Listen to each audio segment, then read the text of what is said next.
All right, everybody, welcome back to No Name Wrestling in the building, man. Sorry, we always about 15, 20 minutes late as usual. It's typical, but we had some power issues today, so we were trying to make sure everything was good and smooth. But Y'all know who to today, blame. yeah, always got to blame Mo, even though he's not on the pod no more. But we got That's to how we blame keep some. his memory alive. That's Right, all so it's for. keep him alive in spirit, man. Keep him Oh yeah. alive. If there's no anything bad that ever happens to this pod, it's probably him. Typically, man. So we do have a little announcement that we're gonna make today, and actually, I could probably put it in the chat too. Maybe I can pin it. Let's see if I can do it that way too. Today will be the last episode we do at this time. So we've done the pod, I think, always at 5 from the first episode. We've done it, to my knowledge. I Going think back, it was when Mo came on is when we started doing it at 4. It's been a while.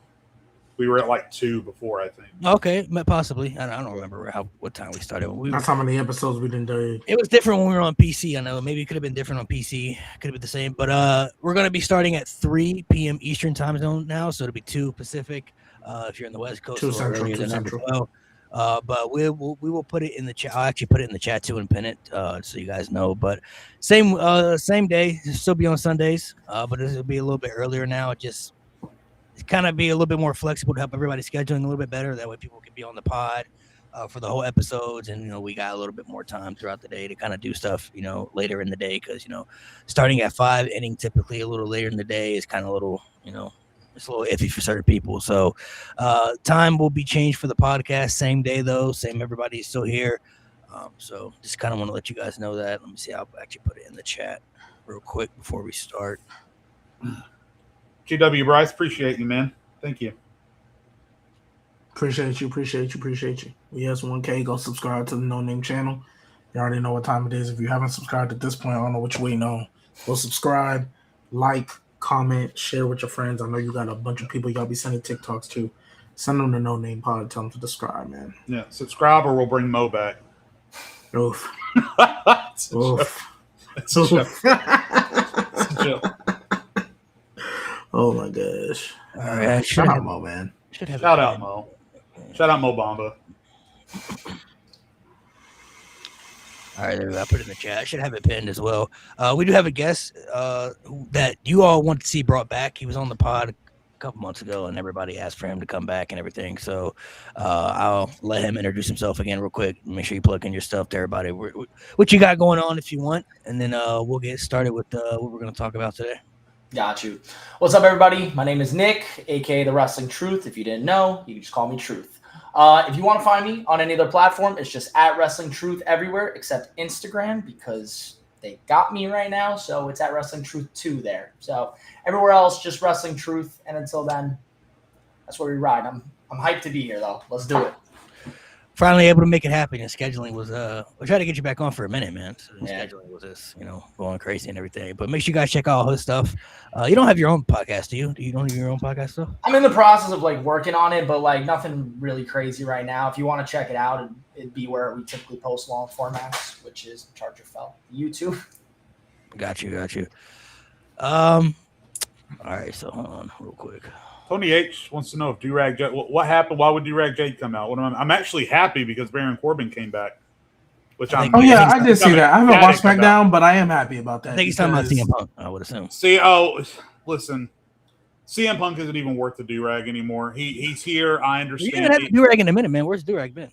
It's upstairs. Actually, I just cleaned our bedroom and it was in our in the drawer in the desk. So I'm hoping that once we move the podcast up earlier, I can move back to my old station upstairs, which is where all my stuff is. Mm-hmm. I started doing it down here because, like I told you, Malik, Shayna sleeps later in the day, so me being up there would have interfered with her sleeping. But so it's up there. I found it the other day. It was in a drawer. But CM Punk is. You still got it? See, I still got it. It's up there. It's around.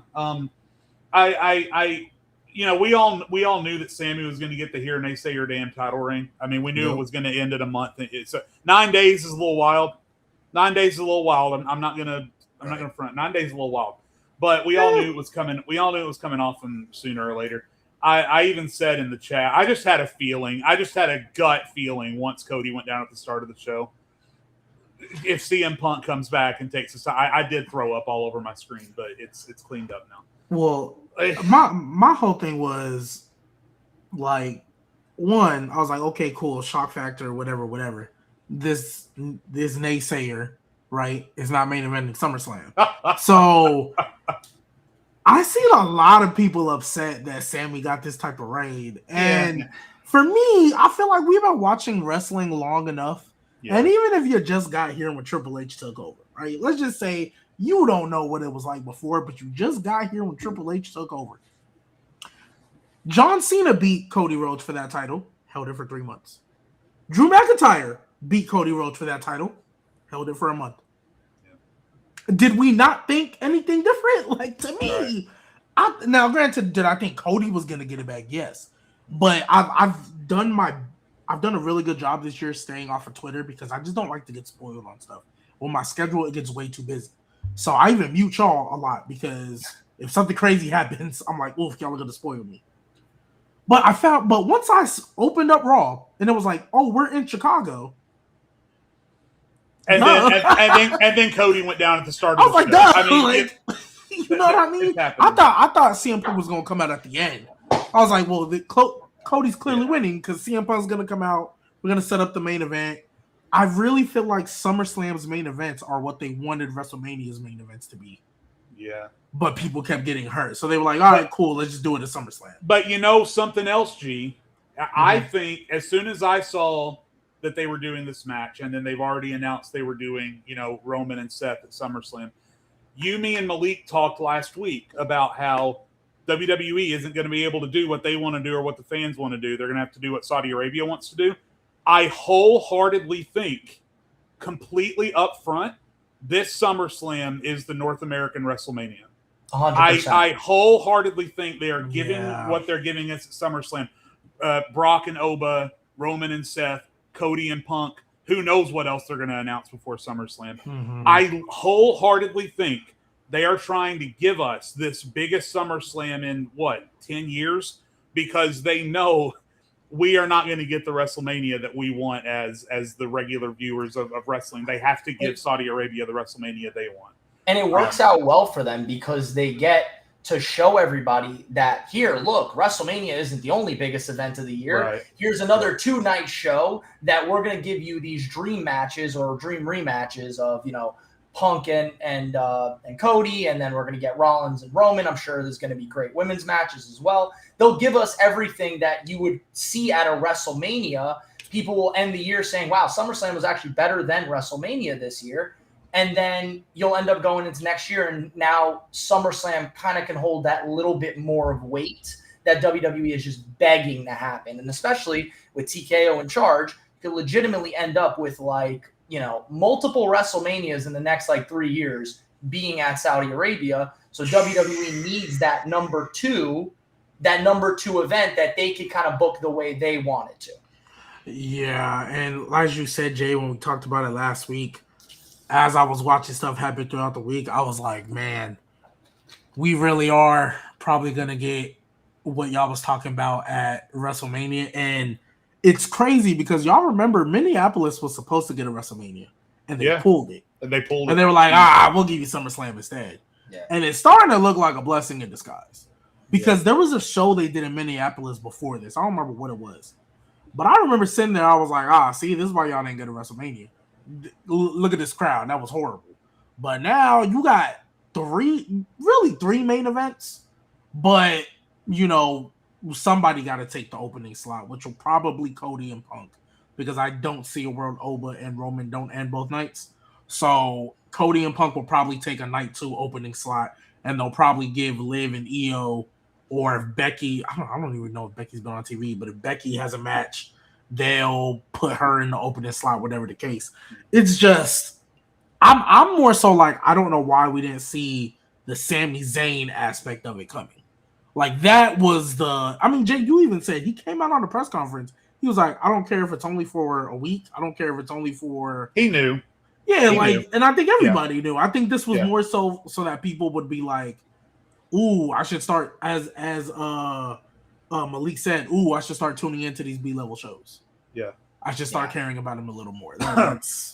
It was a big brained idea about how they get to a WWE title match with Cody and Punk without either one of them, looking for the worse for wear. Sammy was the middleman. Sammy was the way that they transitioned the title over to Punk, and now they wanted Cody to be the pursuer instead of the pursuee. And this is how they did it. So but again, Sammy, regardless of what happened or what happens from here on, Sami Zayn can at least retire knowing that he did it, right? He did it. He got the belt. He got what he wanted. And nobody can ever take that away from him. So more power to him. I'm happy for him either way. Yeah, I feel like there's many ways they could have went about this because Sammy never had to main event SummerSlam to be the champion still because I don't even know if Cody and Punk are going to main event. Technically, they're saying that they already announced that it is. Yeah, that's what they said, but right. But they call everything a main event, so we all know who's getting night 2. Yeah, Roman is we know that regardless, so that's gonna be night 2. But I would probably say Hell in a Cell is gonna be night 1. That would just be that's what I would do personally. They still, for all we know, they still could. They might change their mind. They still could add Sammy to them and make it a triple threat or something, because they got this tag team match. I hope not. What a weird. Yeah, Saturday night's main event. So they can still add people to it. Wait, what's the tag match at Saturday night's main event? Sammy and Gunther versus Punk and Cody. So they needed those names in MSG. That's what they needed those names. Yes, but are they gonna give us a fatal 4-way? That's what I think is still going to happen, but I don't know. I think they really want to tell that Cody Punk story. I think they do too, but I think Cody Punk. I still think that's Saudi Arabia. And also, with how SmackDown went off the air, it would make very little sense for it not to be Gunther against. Maybe they don't add Gunther to it, but I can still see Sammy added to it, and we still got to think too. There's still people who we haven't seen on SmackDown in a minute, like Drew, Randy, where it's like we don't know. Speaking of that, why hasn't Rhea had to give her title up yet? How long has she been gone? And she says she's still dealing with a meniscus tear. Because who else gonna hold that strap? They just completely curveballed it by putting they just took the Charlotte and Jade that was going to probably be involved with Rhea and said, all right, we're going to take it. And we're going to move her to the women's U.S. title. And now it doesn't even need the women's U.S. title because they were on TV and the women's U.S. title wasn't. So. Right.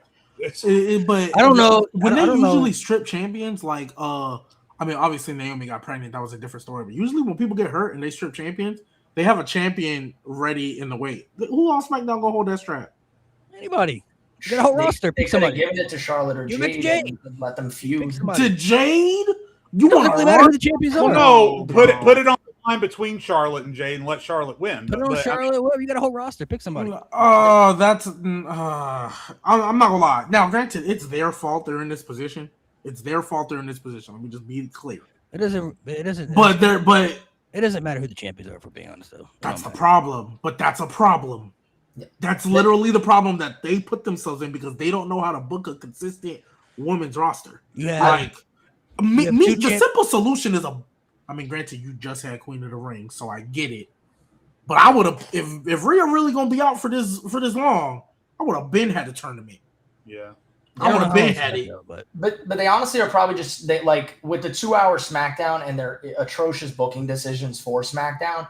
They needed to find a way to cut certain things off that hour, and they are feeling so great right now that they don't have to book the one specific title. They don't have to worry about booking that at all. So I think they're going to continue to wait until Rhea is ready, and because they're trying to buy themselves time and figure out how they're going to fit everything into 2 hours when they could barely fit things into 3 hours without all the ads and stuff that they need. So I think they're just taking the time to just wait it out with Rhea, especially because they would then, if they gave us a new champion, they would need to find a time slot for them, which means, probably going to lose out in the women's U.S. title, probably going to lose out in some time with the tag division, which they don't care about. But they're digging themselves up. Well, to Malik's point, I don't necessarily think it's bad that the title itself is, but the problem is who it's on. Like if the title was on Tiffany, right? B-Fab, whoever you want to say, the crowd probably wouldn't notice. But since it's Rhea, I'm not saying people are noticing the title is gone, but they're definitely noticing that Rhea is gone because Rhea is still their most popular star on the entire roster. So people are noticing that Rhea is gone, and then by extension, she's holding that belt. So now it's a distraction. Now people are wondering, like, when are they going to defend this belt? When's it coming back?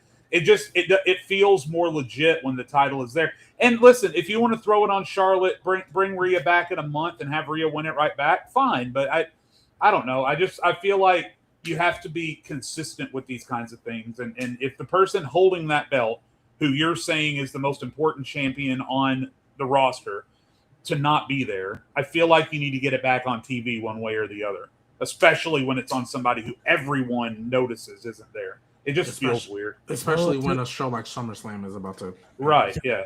Like I mentioned before, it doesn't really matter who the champions are, because you have I don't know what scenario is worse. You have one champion who's there all the time and hasn't done anything with it, hasn't defended it, hasn't had any stories for it, but she's there every week with the championship, but they literally give her no stories or no reason to defend the championship, and she's been champion for over 80 days, might I add you. Yeah. Or you got a champion on the other hand who's not there and can't physically defend the championship because she's injured, but they won't take the title off that person. So I don't know what scenario is worse. They're equally as bad. You have one champion that can defend the title, but you choose not to have her defend the championship. And then you have one person who is the champion, can't defend it, but you won't take the title off that person and give it to somebody else. I think it's worse with the second one where they're literally, or I'm sorry, I think it's worse when they're not there, because at least if they're there, there's still a presence. Like when Rhea won that title the first time, Nate has eloquently always mentioned the fact that her feud was with Natalya and then didn't do nothing for 6 months until Nia Jax showed up. But Rhea Ripley still on TV, people cared. It was still a presence that SmackDown, no less, definitely needs. Yeah. I hate the fact that she's in a feud with the J Fusion Collective. I hated that went so long. I hate seeing the J Fusion Collective on my screen all the time, right? But at least it's a presence. And believe it or not, people still care, right? Charlotte is like a year and a half, 2 years into her babyface run and hasn't gotten stale. She should be consistently on, and I would milk that till the end of time until I start hearing some boos. You have Alexa Bliss over there. I think the stuff Chelsea's doing, she finally back to being, maybe not peak level Chelsea, but if they would have had a tournament, let's say, and Chelsea just wins that title on some, shenanigans, whatever, and then loses it right away, I just saw you do it with Sami Zayn, so what's the issue? Chelsea Green can hold that title for a week. Yeah. You know what I mean? I mean, Julia just turned babyface. I know y'all never give her that title, but at least there's a presence that'll give you a good match, right? Like, to me, the fact that she's not there and hasn't been there, I think, in 4 weeks is a bigger problem to me. Take it off. They ain't had no problem. She was back at SummerSlam when they stripped that title for her off of Mania. Yeah. When Liv hurt her shoulder after Mania, they stripped that title and she was back in 2.5 months. You know what I mean? So, and this is when you treat one, certain demographic one way and a certain demographic another way, like someone said in chat a minute ago, it does start to come off as preferential treatment, favoritism, whatever you want to say. And maybe Rhea has earned it, but again, it'd be different if it was just, Rhea's missing, or Rhea's missing and she's the United States champion or one half of the tag team champions. But for your top star to be out for so long and for her to have the top belt on your brand, it feels, and with SummerSlam in 3 weeks, it just comes off as very distracting. I don't really think it matters what type of title you have. Like, Rhea Ripley's in a position where she can give up the title and everybody knows she's gonna get it back at some point, but if you're the champion, you're hurt, you can't defend it, you got to give up the title. Like when Cena was hurt, he gave up the title, but we all knew John Cena was gonna come back and get the title eventually. There were times when they brought him back and literally won the title his first match back, so like it's very possible for that to happen. To transition to something different real quick before we get into topics, how do y'all feel about, if you watch AEW, how do you feel about Kenny winning the AEW title off of MJF? Expected. I wish they didn't, because I'm a big MJF fan. He's not Samoa Joe level, but I think MJF and AEW is always better when MJF is on top. Right. At the end of the day. But I mean, Kenny and Will, I think they're gonna do their best. I mean, I know Kenny isn't Kenny, but I still think they're gonna do whatever they can to make sure they put on as much of a classic as they could. So I'm not gonna complain about Kenny Omega and Will Ospreay at Wembley. Like, I'm not gonna complain about that. That's gonna be amazing. I trust them. I trust, I mean, Will Ospreay. I hope somebody eventually puts some ring IQ in your brain. But other than that, I think it's still gonna be a banger. So I still feel finally like they added something, MJF to it. yeah, I think so too. Finally, something worth talking about. Yeah, I really, I think Kenny winning was cool. I like the moment. I think they do a triple threat. I heard Olin's not selling that well, so I think that's why they put it on him. I think they gotta change some stuff up. So, but it was cool. It was a really good match. I love when Kenny kicks out at one because it actually means something versus when you have it twice in one night. They do that on pay-per-views. I don't know why, but when Kenny does that shit, I feel something, and that's why he's still one of the best wrestlers in the world at his age, and that's why him winning a world title is fine. It's absolutely fine. I'm excited for All In. I think there's a lot of moving pieces that they have. I think All In is going to be really good, regardless of how many tickets they sell. I think it's going to be a really good show, and the main event is going to kick ass, regardless of who it is. For sure. Yeah, and as someone who doesn't watch AEW, I'm trying to change. I'm trying to get into it. I'm trying to learn. I've been watching highlights.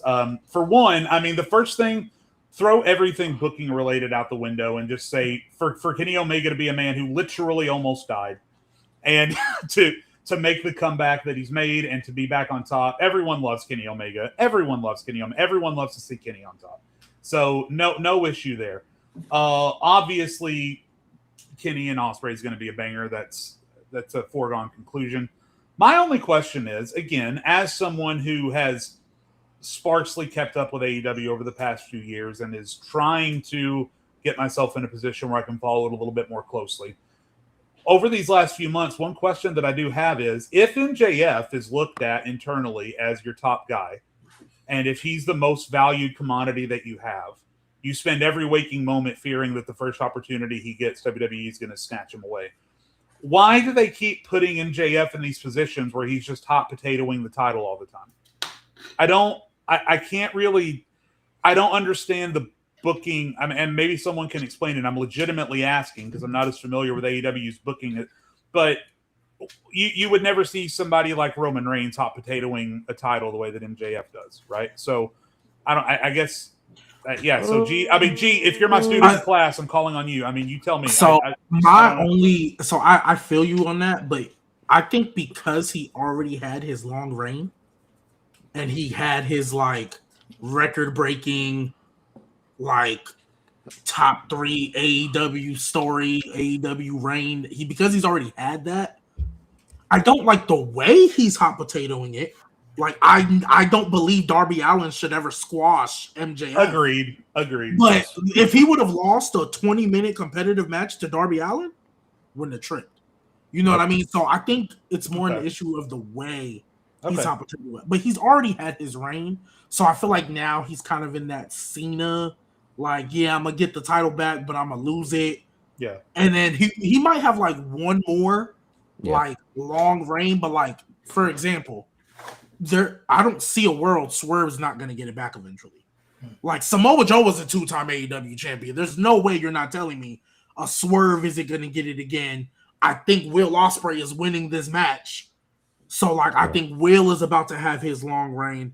I just think at this point, MJF, even though he can still do generational stuff, he already did something generational. He already had his run.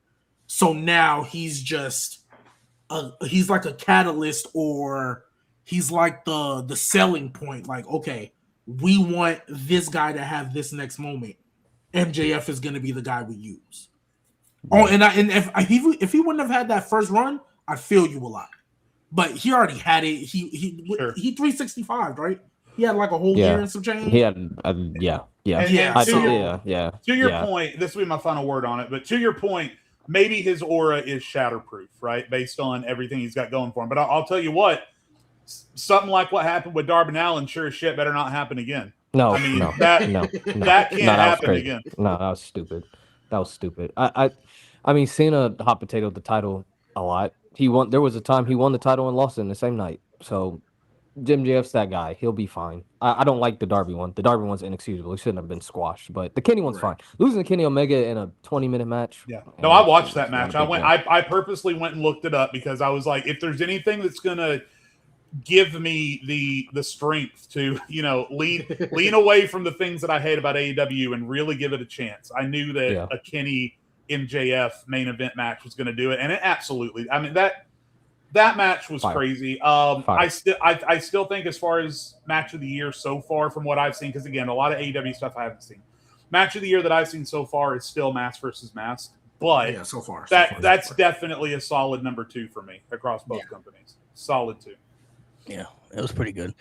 Like I said, I still think they do the triple threat at Wembley because if MJF's not going to be in it, I don't really know what he's going to be doing on the show. So I would assume they want to do the triple threat. I mean, of course, you could still run Kenny versus Ospreay 3, it'd be fine. But I think MJF adding him to the mix kind of makes it a little bit more interesting. I mean, I still think Ospreay, regardless, is winning. It's in Wembley, so eventually he's going to be AEW World Champion. I mean, it's bound to happen at some point. So I mean, the perfect place would be there for it to happen.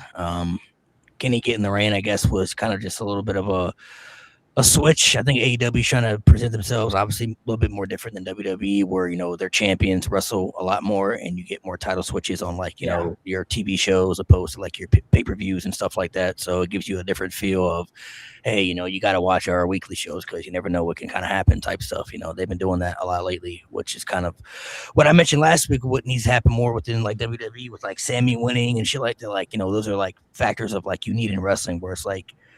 You think one thing's going to happen, but then something else happens that you weren't expecting. Well, now you got to tune in next week because shit, I wasn't expecting that to happen. So now I got to see what happens the next week to follow up with that. So the move was fine though. I mean, Kenny is still able to put on very good matches. He doesn't have the same presence and aura that he once had before. And I think maybe they're trying to build that back up a little bit, to kind of get him back in that resume and that like, hey, Kenny's still one of those guys, you know what I mean? So I think the triple threat would still be the smartest move because from a business standpoint as well, if I'm AEW, I would want MJF to be in the main event of that particular show as well. So I think the triple threat is probably the move we're going to get to. We got a super chat we're going to get to real quick. Appreciate the donation in the super chat. Josh said, what was the point of Oba winning King of the Ring if you're not going to give him a championship opportunity that you advertised to get? So I can understand what he's saying. I know that WWE been at the rules. You know what I'm saying? Typically, they do that sometimes with certain things. But Oba still is going to get his title shot. It's just going to be after SummerSlam. So and that's what he said on TV. He literally was like, the champion will be there whenever I want. I don't need it at SummerSlam. Give me Brock instead. Yeah, but I understand people. They've been at the rules. If you win the King of the Ring, you get a title match at SummerSlam. I know that's what everybody was expecting. But hypothetically, looking towards the future, coming off a Brock win inside Hell in a Cell and then going after the title, I think helps make Oba look stronger. But then again, we don't know when the title match is going to happen, though. So knowing WWE, they can stretch it out, and do some other things, which. I understand the uncertainty of questions that people might have because it's like, okay, if he beats Brock and Hellstar, we're going to the title right after, or are they going to stretch it out further? So I understand the concerns of, the aspect, but the title shot is still his though, just in case there's some confusion there. Yeah. I think they're just going to wait. I really believe it's going to be at Mania if they can't get Dwayne, and if they can get Dwayne, then they'll push it to an even later date. Like I genuinely think the reason they gave him the King of the Ring win is because they believe in accolades and they believe in rewarding the guys that they want to see in the top. And Oba is extremely over. If you were going to have Oba lose, you needed him to lose in the Fatal 4-Way. You couldn't have him lose where he was going to get pinned. Right. So I think they literally, and mind you, like this is a hole that WWE dug themselves in. They didn't have to say World Championship match at SummerSlam when they first did this. They said World Championship match at SummerSlam. So now everyone's expecting World Championship match at SummerSlam. So I understand people being upset at the bending of the rules. And obviously, yes, at the end of the day, Oba does get the world title match at some point. But I'm just not understanding because I know how WWE is. And with marquee matches, they want them at big shows. I don't know what they're going to do with Oba between the SummerSlam beating of Brock and then eventually WrestleMania because I highly doubt they're going to give that title match anywhere before Mania. And I know what they could do. They've done it with Braun Breaker. They've done it with plenty of talent. That's 5 to 6 months span. A lot of momentum can be lost if you don't give them something to do that's worthwhile. I don't like Brock, but this match that he's going to retire Brock in the Hell in a Cell, I don't like Brock, but that's going to be a big moment. And it's not as big as retiring him at Mania, but it's still a big moment. And I'm worried that he's going to cool off just because WWE doesn't know what to do with him. And my issue, I didn't mention this last week, but I had the same thing because I was like, I don't see a world they're going to take that title off of Roman before Mania. It reminds me of Gunther. When they said Gunther was going to retire John Cena, I literally said, you have to strap the Rocket to him. Then they went on the career killer gimmick, but AJ decided to retire before Mania. So that took away. I was like, okay, if Gunther's not going to go get the world championship, all right, cool. He fights AJ at Mania, can retire AJ Styles, someone who we all are, we love and all that stuff. Cool. But you can't do something for Gunther. My logic was you can't have him be the guy who taps out John Cena in his final match and not strap the Rocket to him. Everybody assumed we were going to get Brock, but they fed Brock to Oba. Same thing with Oba. You can't feed Oba somebody like Brock. And WrestleMania, we thought he retired him, but now we assume SummerSlam is where it's actually going to be retired. You can't feed him somebody like that and not strap the Rocket to him. Only problem is, it's not CM Punk holding the world title going into Mania. It's Roman Reigns. How confident are we that Roman Reigns is going to drop that title before WrestleMania? I don't think so. It's hard to see. I mean, it's hard to see. So, I think the easy answer for how you keep the momentum with Oba, if you are going to wait until Mania or later, is to do the Gunther path and give him the IC title and just have him start running through guys. I would actually have him dismantle the bloodline. Like, I would have Oba just dismantle the bloodline for the next, 6 months, one by one. Obviously, Jay and Jimmy, it's not that big of a deal. But, I think that's the only way that you could slowly build up that path to Roman. Give him the gimmick that they were supposedly going to give Drew of the bloodline, whatever it was called. I would just have him go there, and then you build up to the moment where Oba faces Fatu, Oba beats Fatu, and then you can go to Oba Roman. I think they dug themselves a hole because of their desperateness to have big matches at big PLEs and not giving Oba the world championship match at SummerSlam. So, that's just what I would think. I've said before on the show that WWE's biggest drawback has always been, especially since Triple H took over, is their tendency to back themselves into a corner because they constantly want to have their cake and eat it too. And then they end up in scenarios like with Cody and Roman a few years ago where it's like, oh shit, what do we do now? And then they just sort of panic. And now, to their credit, eventually they do seem to have a good habit of recovering and being able to find the right resolution. But they wanted to run back the bloodline because their ratings were crashing. Yep. They wanted Oba to win King of the Ring, and they wanted Oba and Brock. So now that you have these three things that they don't mesh, they don't run together. It feels like you can't have all of those things at once. Yeah. And the only way they could have their cake and eat it too with the King of the Ring is the way that they did it. Now, and I told Malik brought this up last week, and I completely agreed with him that if there's anyone in the company that I wholeheartedly believe can and will run back through everyone in the company to get back to Roman Reigns, I think it's Oba, because he's already proven that he can do it. So why wouldn't he be confident that he can do it again? And I think it provides a lot of narrative harmony for Oba to display confidence in everything he does, from his entrance to his promos to his matches, but then also in character be able to tell Adam Pearce, you want me to run back through everyone in the company? I will, but I'm going to go take care of Brock first. So I don't have any lack of confidence that Oba's going to find his way to that world title match. I think there are ways and means you can keep his momentum going until whenever that's going to happen. I think the biggest roadblock in the way now is, and again, me and Malik were telling G this last week, everything they do from now until Mania, they are booking around that Saudi Mania. Whatever the Saudi Arabian Sports Authority wants to happen at that Mania is going to happen. And so from now until then, they have to book around that. Find ways to keep us happy and enthralled while still making sure they are gearing towards whatever they're planning to do at this Mania. So it'll be interesting because, again, I don't think any of us really know, aside from if The Rock wants to be there, he's going to be there. I think that's the only thing we're all sure of. Outside of that, it's unknown right now. Yeah. G, I need you to pull up your screen like a list, like a format or something. Like a table or just Like what Microsoft? That was called Microsoft. like Excel. Word or Excel? Yeah, something like the thing you did with the draft. Like pull that up, like whatever you were down with the draft on.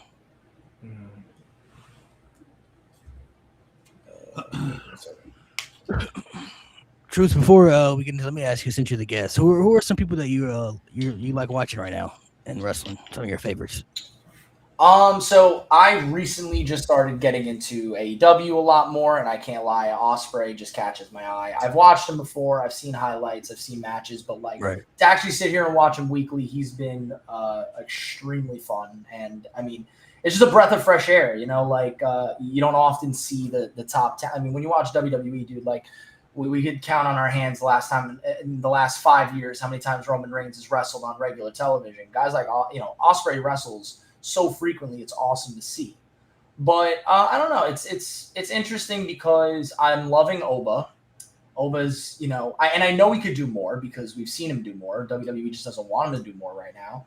Javon's been a lot of fun. I see high hopes for him, and I think as much as people want to be pessimistic about Javon, I think WWE does know what they have in him. Carmelo's been awesome. I love seeing what Chelsea Green is doing. There's a lot of good stuff amongst the product right now. I think there's just some booking decisions, some stuff that's kind of putting them in a tougher spot, and this constant forcing of a later date. Like we have this plan. I take the Rhea thing, right? Like Rhea hasn't been on TV. Why haven't they taken the title off her? Because they want to do Rhea and Charlotte, and maybe even Jade. They want to do Rhea and Charlotte, and they're not going to give up until they get that. Liv has not defended her title because they want to do Liv and Stephanie. They have to wait until that moment's there. They don't want anything filler in the middle. They don't want anything to build up in the middle because the moment that person is ready, that's what they want to get to. Doesn't mean I don't like watching, Liv wrestle when she does. It's just I think the booking decisions by WWE is making it really hard to watch a lot of the superstars because there's nothing consequential there. There's nothing important there. But yeah, those are the ones that I'm kind of like really into right now when it comes to it.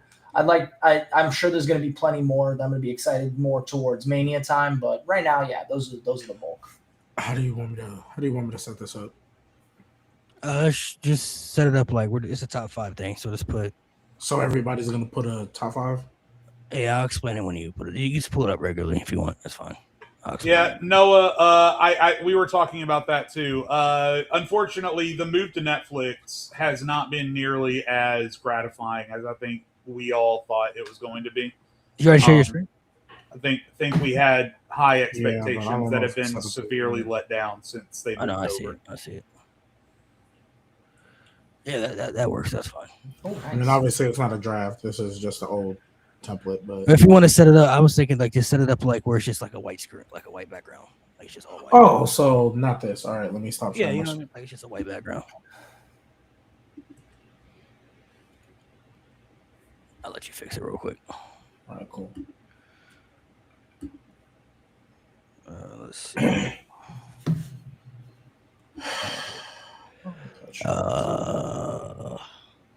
Did we get to that super chat? Oh yeah, I did read that one. Super chat. I didn't get to read it. Ever since the first one on Netflix. Oh yeah, that was like the downfall. Really, honestly. Yeah. That's when things changed. Chelsea is definitely the right call for Money in the Bank this year. I can't think of anyone else that would be a better choice than Chelsea at this point. The fear is always that they are going to put it on somebody that doesn't need it because they have a tendency to do that. Yeah. But I don't think there's anyone that needs it more than Chelsea at this point. You know what would you? And speaking of things that don't need it, I'm about to contradict you, Jay. You know what would have been low key if this was the route we were going to go for SummerSlam? You know what I'd much rather them do? Instead of putting Oba in here just for him to not get the title, CM Punk should have just won the whole thing. That's how I feel. CM Punk should have just won the whole thing if this was the route we was going to do. Yeah. I don't necessarily disagree with Not that. necessarily, I guess. I guess it's, if you look at it from that perspective, yeah, sure. So what we're going to be doing today for a little bit, just something different and fun. In case you guys haven't seen the title of the episode, this is just going to be a random top 5 debate that we're going to have. So I got a bunch of different categories here that we're going to have top 5 on. How I'm thinking we break it down is that everybody individually can name their own top 5 as G will write them down, and then if you guys want to do it for fun, we can all put it into one list and see if we can come to an agreement. That makes it a little bit more challenging and harder. See if we can come up with stuff. So I can either tell you guys the categories I have one by one, and he can write them down, or we can just go through it one by one, and you guys just be in the unknown. I say we just go off the cuff. Let's just go one by one. All right. First one is top 5 AEW superstars of all time. Oh wow. So what we'll do is everybody will do their own individual list off the top of their head. I said superstars, bro. We'll do everybody individually, and then we'll see after we all come up with our own list. We'll see if we all can make a list combined together.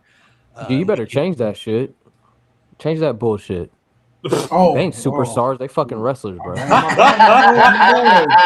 was waiting. I was just knew Nate repeating. gonna say something. I was just repeating what Malik said. My bad. Yeah, don't disrespect AEW like that, Malik. If man. Malik They jumped off a wrestlers, bridge, man. would you do it? G, change that shit. My bad. Put wrestlers. Yeah, you're such a Wrestlers. dad. You're such a dad, dude. You're such a dad. Oh my god. 10 Wrestlers. 10 years strong and growing, my friend. 10 years strong. So these will be, and this is all time too. Like just so everybody, all time. I mean, they've only been active since 2019. So, or Your 2017. list. 7 years. Well, I'm saying that because your list can include women, and say whatever you want to, whoever you want to put in Oh there. yeah. So Oh yeah. this is an all time list, so it doesn't have to just be exclusive to just the men. But and then we'll see if we can make an agreement of a list. When we do the combined lists, we can decide if you guys want to do it in order or how you guys want to do it. If you want to throw people in there, so however you want to put the combined list. Now, your list will just be strictly how your list is. So if you want to put your own personal list in order, it could be in order. If you just want to put people there together, you can put it there together. So however you want to do it. But I'll go. I guess you want me to go first. Since you got my name at the top. Yeah, I was just putting it in order that I saw. Okay. So I'm not gonna put mine in order. I'll wait till we do the combined list. So I'll put just random names on here, but no particular order. So I'll put Moxley. I will put MJF.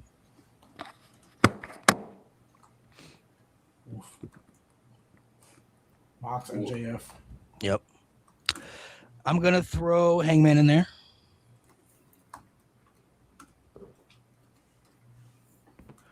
I would put, because I got 2 picks here, so I'm trying to narrow down to what I want to do. I'll still put Kenny in there because he did have a crazy run for a little bit before his injury and stuff, or his diagnosis. And then my last spot, I might be a little bit different. I do like these 4 right here. I'm stuck between 2 people. I like Tony Storm. Danielson he did a lot of good stuff. I'm gonna say Tony Storm for me. I'm gonna put her in there.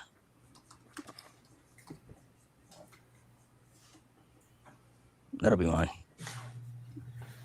All right. You want me to go next? Yep. So I basically have the same list. I'm also going to do no order. The only thing I had different here, and once again, like I haven't watched AEW anywhere near as much as I probably should have. But in my limited time that I've watched, the only swap I had here was instead of Hangman, I had the Bucks. Just I don't know if we can count them because they're kind of a package deal at this point. Right. So I just had the Bucks instead. I was debating through a few. I know obviously Jericho was there in the beginning, Danielson, Hangman. I kind of just went with this and in no order, this was what I had. If I had to, I feel like I'd put Mox first because the workhorse that he is. But yeah, this is my group right now. Jade. So you can go ahead and copy and paste G for the most part. I do have one change, and it's Okay. that third slot that's given us so much trouble. You could go. I could go with Hangman. I could go with the Bucks, but I think there's a guy that hasn't been there as long as the other guys that I think maybe more than almost anyone else except for Mox and MJF, epitomizes what AEW was envisioned as from the start, and that's Swerve. I would already put Swerve in the top 5 because when I think about AEW, what their fan base wants, what it was created as, what the vision was for it in the beginning, Swerve, again, more than anyone besides Mox and MJF, stands out as like that is a fucking AEW guy. Like so, his matches have been great. His characters have been great. His promos have been. I mean, and maybe I'm just trying to give him extra credit because of what WWE wanted to do with him and what he went on to make for himself in AEW. But man, he flies that AEW banner loud and proud over his head every time he goes out there. So yeah, I'd throw Swerve in there. Me for the most part, I mean it's the same list, but we are gonna change that. For me, it's gonna be the 4th slot instead of Kenny.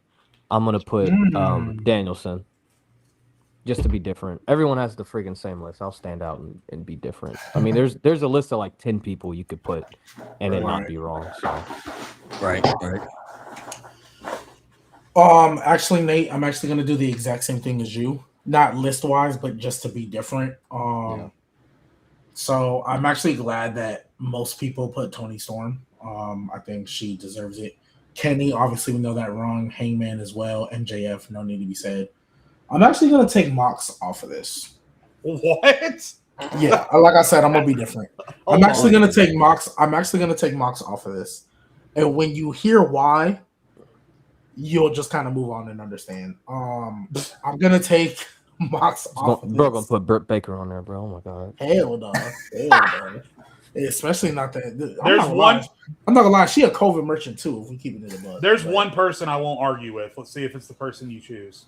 You'll probably try Darby. to argue with me, but I feel like you'll probably just let it go. You're gonna put Darby on there. I respect it. Hell no. Hey, with me, this is my list, guys. This is my He's gonna list. put some Mojo, bro. Hikaru Shida. Ah, God, he is gonna put Samoa Joe. Gee, baby, you son. That is not. That's why I said you just gonna let it go. Not even I don't know top why NXT, I didn't bro. know he was gonna do that. He's not even top 5. This ain't NXT. NXT, bro. He's not even top 5 NXT, man. Yeah, he's not even top 5 in NXT. So Come on, bro. That's Come a different on. discussion for a different day. He's not. He's not. That's a different discussion for a different day. We could have that conversation right now. Not. might be top 10 in NXT, but top 5, not top 5. Yeah, top 5. He's top, Crazy. Top 5 top crazy. 10 for sure. Top 10 for sure. Especially if we yeah, counting the women too. Top 5, no. No.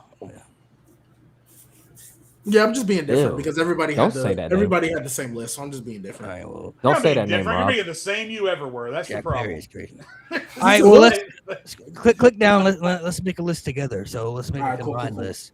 I can tell you Samoa Joe ain't making that, bro. Yeah, of course. I think we could all agree Mox is in that, right? Like, I think we could Yeah. Yes. See, like I said, I was just trying to be different. I know good and well. What's it called? Might put Darby Allin over Samoa Joe. I ain't gonna lie to you. It's a good cook. I'm not gonna lie. That's crazy. Are we putting this in order? It's up to y'all. What do you want to do? You want to make it harder? Or? I mean, I'm down to put it in order. we can try. I mean, we can try. I bet. All right.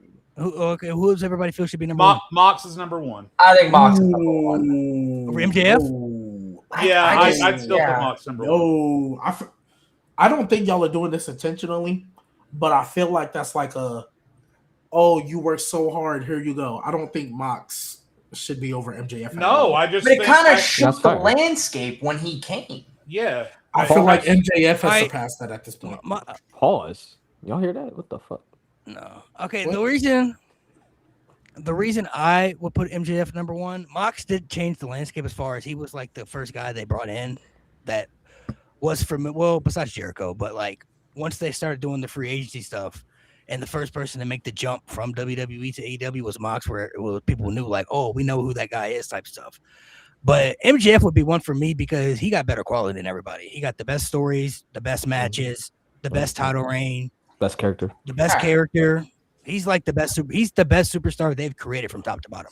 I won't fight MJF at 1. Yeah, no, and if Nate agrees with it, then I won't fight it either. So I'll MJF is my vote. That's my vote. I'll I'm step fine back. with that. Okay, I'll step I back. would probably go Mox 2 at least, though. Mox Mox can't go would be- lower Yes, than 2. yes, Mox can't go yes, lower than 2. yes. Mox would be 2. Mox would be 2. I agree. Agreed. all Agreed. right. then I'm Agreed. good. I'm okay. So I'm not gonna argue because everybody already put majority, but we wouldn't take Kenny over Mox. No, Why not? Kenny he hasn't done enough. Like he's done a lot, but Yeah. his prime was New Japan. I just So- fought And Moxley. after No, that, but we just talked about in AEW. I'm not comparing him to what he was. No, yeah, but after that first world title reign, that was went. Yeah, we saw the first 3 Yeah. years of AEW, or am I dragging it? Maybe 2.5, 2 years. I think he was Kenny- good. I think Kenny 3 is fine. Yeah, Mox has still done more stuff after. I mean, Yeah. like I said, Yeah. I'm not tripping too much, but I might. Kenny, y'all put Kenny 3? I'm fine with Kenny 3. I think just based on numbers, I mean, how many of us voted for him versus the other guys? I mean, Honestly, I gotta throw it to you Nate. could- I don't know, gotta man. let I Nate mean, talk. you could argue Hangman at 3. I was about to say Hangman, bro. Hangman That's the up there, greatest bro. baby face that they've ever created. So The only thing that He- holds back, the only thing I can understand if you want to put Kenny up there, the only thing that holds Hangman back is he never had the Kenny world title reign. Like he never had that world title reign. But I You He's look had at- great chases, but if you look This at is- the stories and matches, though, bro, this is where I feel like we need to be consistent because how many? Let's just look at the votes we just made. Okay. How many of us voted for Tony Storm? That's I true. did. Every single one of us. So Yeah. I think we have to be consistent and at least consider Tony number 3 at this point. only Because- reason why I probably wouldn't put her up that high is because yes, everybody did vote for Tony Storm, but realistically, even though we didn't put it in order, a lot of us had her at 4 or 5. So Yeah. it's like she's getting a bunch of 5th place and 4th place votes. So she deserves to be in the convo. Fifth place But vote she's better not. than no vote. is her quality? But better- Hangman, is her quality her better than Kenny's? quality, because you have to think about what she did before she was timeless.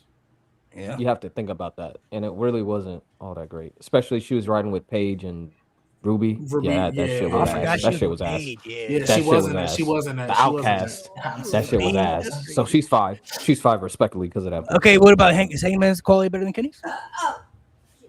It's just I feel like Careful. Okay, here we go. I feel like they're neck and neck. But if I Okay, if, so this if I is remember correctly- this is the Roman versus Seth debate. The Yeah. peak versus consistency. So Yeah. that's what Yep. it is. I think Kenny's had the higher peak for sure. He had the higher peak. And then he was still getting off some crazy quality too before that stuff, like the story with Hangman in So, the beginning yeah. stages and stuff. D- Like, depends I'm on what fine we're with throwing valuing either more. anywhere. I'll put Kenny at 3. I'm cool with I that. can't have an aggressive debate on stuff that I mean, just Sweeper Kenny might be the most dominant run anyone has had, Yeah. right? I mean, is there anyone who's had a more dominant run than Sweeper Yeah, like Kenny? 3 belts at once, bro. Yeah. Yeah, I Yeah, mean- 3 belts at once. I mean, it's 4 actually. I don't really care honestly. Like it's either or. Yeah, well, I mean, What we're is it? splitting How much hairs. one? No, How no much one. one? Yeah. All right. Hangman Okay. got to be 4 though. Hangman got to be 4. Yeah, Hangman Yes. 4 and then Tony 5. And Yeah, I'm I fine think the with that. reason why Tony even makes this list is because it's kind of like the same thing. Her peak as timeless and everything she's done Yes. as timeless. Like Well, no, even though we voted for guys like Swerve and Bryan Danielson, that Well, just I to feel like speak for timeless was, myself, like, G. groundbreaking. Just to speak for myself, real quick. When I made my votes, it really everyone was really the same thing I said for Swerve because AEW has such a specific identity, and I think Tony Storm is right up there with Swerve and Mox and MJF for okay, that's AEW. That's the reason we do this. So I'm okay with this order. I'm not gonna argue it, but I put Tony on my list for the same reasons as everyone else. I was about to say Sting- I want to address the chat. Sting and Jericho. Sting is not Like, sniffing oh 10. my He's not even gosh. sniffing top 10. Okay, we You want to put Jericho top 10? No, Jericho's fine. Jericho top 10. Maybe Jericho at is 10. 10. Oh, you talking about Maybe at Sting? 10. Yeah, Sting. He's not sniffing 10. They gonna say he's undefeated though. That's what they. Gonna Jericho to me was like, all right, cool. What you did at the start of the company, that was Yeah. great. It was a good way. I think that was the right decision because we needed a familiar face to Right. make Yeah. people want to tune in. But after that, bro, like Yeah, the your learning MJF tree. feud was cool, but like the learning MJF was tree, really good. That was really good, bro. Yeah. the what?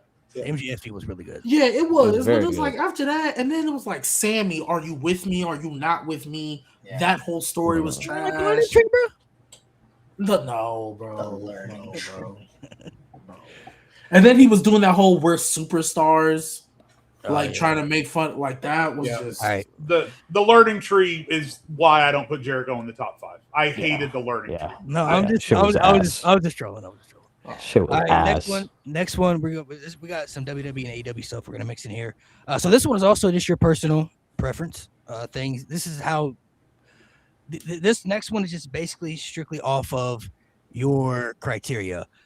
Top 5 superstars that should be the future for WWE. So people that are young and upcoming that you're looking at, and it's like these 5 have to be established somehow for the future in some way. These got to be the 5 that you have to utilize, for high stakes for the future. I feel like everybody should have Seth on here because he's the future of the industry. He's been saying that for a decade. been saying that for a decade. Kyle Fletcher got to get a world title first, though. He got to get a world title first. Yeah. Facts. Kyle Fletcher's on the way, but He on the way. Yeah. You got to get a world title first. Speaking of, while we're doing our list, is everybody a fan of Takeshita as a babyface? No, not a baby face, but I like He's cool. He's a fantastic wrestler. Yeah, I fantastic. I'm just like, and from the moment I saw him, I just fell in love with his wrestling. So like, I have no experience with him as a heel, but I just like what I've seen so far. I remember when he first came, he was a babyface and he was just hooping, and then he became a heel, and I was like, yeah, this is. all right. So you got the future. Like I said, this is just your criteria. This is how you're looking at it from whatever your personal view is of how you want to break it down. I got it. I feel like the first 3 everybody's gonna say this. I ain't gonna lie, this kind of tough though, because there's a lot of people I'm looking There's at. a lot. Honestly, There's a lot. 5 is There's- not a lot of. Yeah, there's numbers. 5. That's what makes it You know, hard. I know what No, everyone's go with your gonna gut, go Nate. with. Go with your gut, Nate. I know what everybody's gonna say, so I'm gonna be different. I'm gonna be real different, actually. I'm gonna be different too. I'm gonna make my list a little bit different. I ain't gonna lie.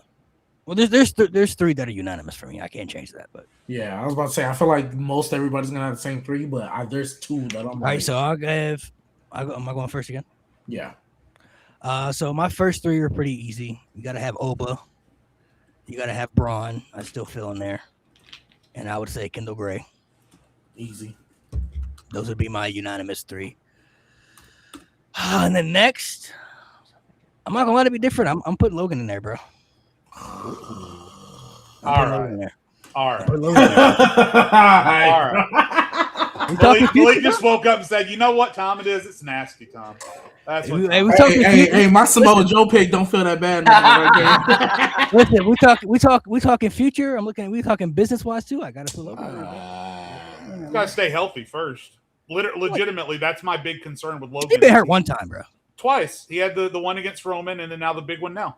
And he was back before that wasn't even Okay, but getting injured is still getting injured, Malik. So I mean, we're not gonna act like injury prone. Let's not do that. Let's not do that. I might act like it if he gets hurt again. I'm not he's saying he annoying. is now, He's but- annoying prone. He ain't Seth Rollins, bro. He's prone to annoy me. All right, He's prone to annoy me. You hurt one time doesn't make you injury prone. twice. Good. That last spot. I can give y'all TKO's top 5 if y'all want. Don't. TKO will say Roman. Roman, Cody, Cody. CM Punk, Punk. Brock. Cody, Punk, Seth. Brock Brock. Lesnar. Look, I know a lot Seth of people Rollins. don't put Logan in there because they don't like Logan. So I understand why people won't put Logan in there. But No, I love Logan as a wrestler. I'm just making it clear that my reason for not putting him in there is because I don't know if I can depend on him yet. yeah, I don't think that's a He just annoys me. I don't think that's an issue. I think he's Yeah, fine. He's an he's- athlete. He's at one. I don't have to agree. I just that's what I'm seeing with my eyes. So I mean, hopefully I'm not hoping he gets hurt again. This last spot though, because like I said, we got a lot of people in NXT. Ooh.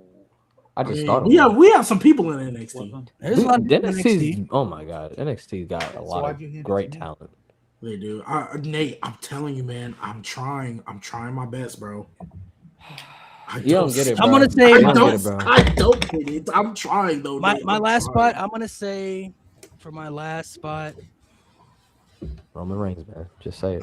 Yeah, Jey Uso. I'm Go ahead gonna and say say Javon. LA Knight. I'm gonna say Javon. Yeah, I'm gonna put that's, Javon in my last spot. that's very fair. I'm gonna put Javon in my last spot. I like it. The reason I'm putting him in there is because I think there's nobody like him in the company right now. He gives off a different presence that Nigga, nobody else has. what? Yeah. that boy needs some media training. You need people like that. So He goes. So I'm not gonna lie, like it's as many different people as you could pick, it's also very difficult to avoid the Oba and Braun. Like, I think Yes. majority of people are going to pick Oba and Braun. So I guess I'll try to avoid using them. So I'm trying to keep it to like obviously future is a tough thing with WWE. I'll try to keep it to like 32 and under. So in no order, I'm gonna go Blake Monroe. Nice. I'll Very good pick. go Very good Javon pick. because I refuse to not put Javon in my list. He's like my literal favorite to watch right now. I'll put Javon. I'll go Roxanne Perez. Ooh, good pick, bro. Good. Dude, it's pick. crazy because Good like pick. Good you pick. could put Rhea. You could put Rhea. She's 29. She's so young. Like you could put Rhea. I'm gonna not put her just because it's too I was easy. gonna say she's already the she I'll already put- done everything. so that's I'll good. try to pick somebody else that I have high hopes for. Mello. Yes, he should. You Yeah. can dream. And dude, I am the biggest Kendall Gray fan you could find. Yeah. So I'm I'm putting so her on the happy. list and I'm not changing it. She I love followed y'all. me. She followed me. That was an awesome moment. Oh, I'm jealous. It's all right. I don't have access to that account anymore, so it never happened.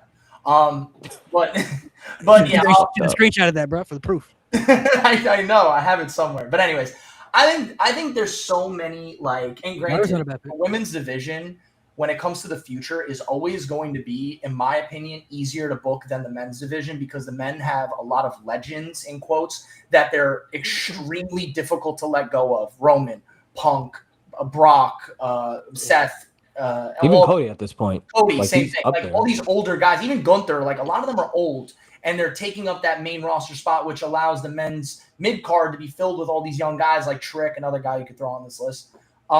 But the women's division, they don't have that legacy tax that you need to pay in order to be at the top because they didn't care about women's wrestling for years. So I feel like it's a lot easier. And they also take more risks with the women's division, which I don't want to say, but it kind of feels like they just don't care as much sometimes. They're willing to let people like Stephanie Vaquer win the women's world title, Jade Cargill win the women's world title. Like they're willing to risk things and try things, whereas I just don't see it with the men's division. So it's a lot easier to pick women's superstars that I could see as the top because I genuinely can actually see these. I could see Kendall Gray winning a women's world championship within the next year. Like I can actually see it happening on the main roster. Oof. Yeah. I don't know what main roster you watching. It should be that way, but oof. He said Finn I Balor. know what main roster I'm watching. Oof. I think they'll fall in love with I mean, I hope. Sean and Hunter I hope. love each other, bro. You can't imagine that Shawn Michaels doesn't have late night talks with Triple H about it. You I say think- that truth. No, I think TKO actually will see the value in her. I think because so. She's got, I think she's was got about to crossover say. appeal. I feel you, true, but like I'm pretty sure they having a conversation. You think Shawn Michaels and Triple H was like, "Hey, yo, you remember when Pat McAfee had that match with Adam Cole? Put him in the main event." But I You know think what I that's mean? because- Like- I think that's because TKO gets involved with the men's main event. They don't care about the mid cards. With the women's main event, they want Rhea involved, they want Liv involved, but they don't like force different things to happen. I think the men's main event is TKO ran. I think they want certain superstars at the top because those are the revenue movers, and that's what they care about. They have an exit plan. They're going to get out of here in like 5 years, TKO. They're trying to make as much money as they can in that next 5 year span, and then they're not going to give a shit anymore. I think when it comes to the men's main event, TKO is heavily involved, but I do think when it comes to like the mid cards and stuff, and even some of the women's events, I don't think TKO has this overwhelming presence where they're like, I mean, because like what women's celebrities have we seen involved so far? You know, Right. like they're not forcing that, but we got Pat McAfee, we got Lil, even though Lil Yachty's a little different because he actually likes it, but like we're getting a lot in the men's main event because that's where they view revenue. That's where TKO sees revenue. They see Roman Reigns, they see Cody Rhodes, they see CM Punk. That's where they see revenue, so that's where they're going to stick their head. The Rock ain't coming back to fight Trick Williams. He's coming back to fight Roman Reigns. And that's why Triple H can't continue to be a spineless jellyfish with TKO because at some point he starts to mortgage their future. But that's Well, you heard Paul Heyman.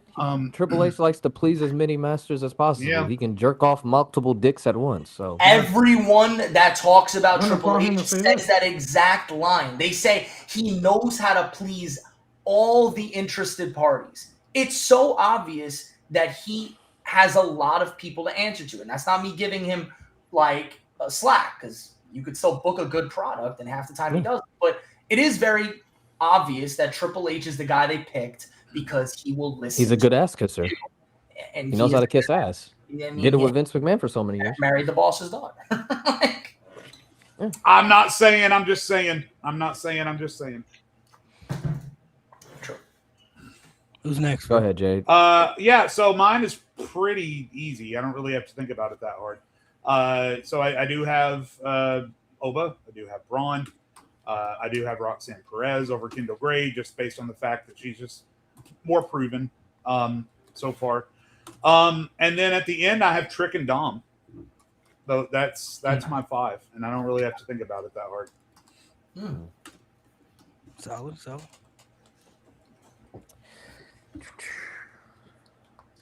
I like it. I like the All Dom. right.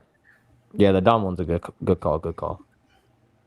All right, mine is actually going to look pretty different than everybody else's.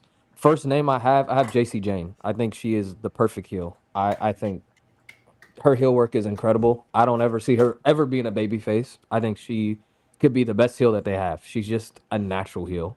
Next, I have Dirty Dom. I think it's pretty obvious. I mean, they did cool him down after WrestleMania last year, but there is they can pick it back up again. He's still young. He's so hot in Mexico too. Yeah, very hot. Next one is unique. It's a layup. I don't understand how they have not used her to her full potential. Jordynne Grace. What the fuck? What do you mean Yeah. use What her the to her fuck? full potential? How about used her? Like, Yeah, use her. What the Period. fuck?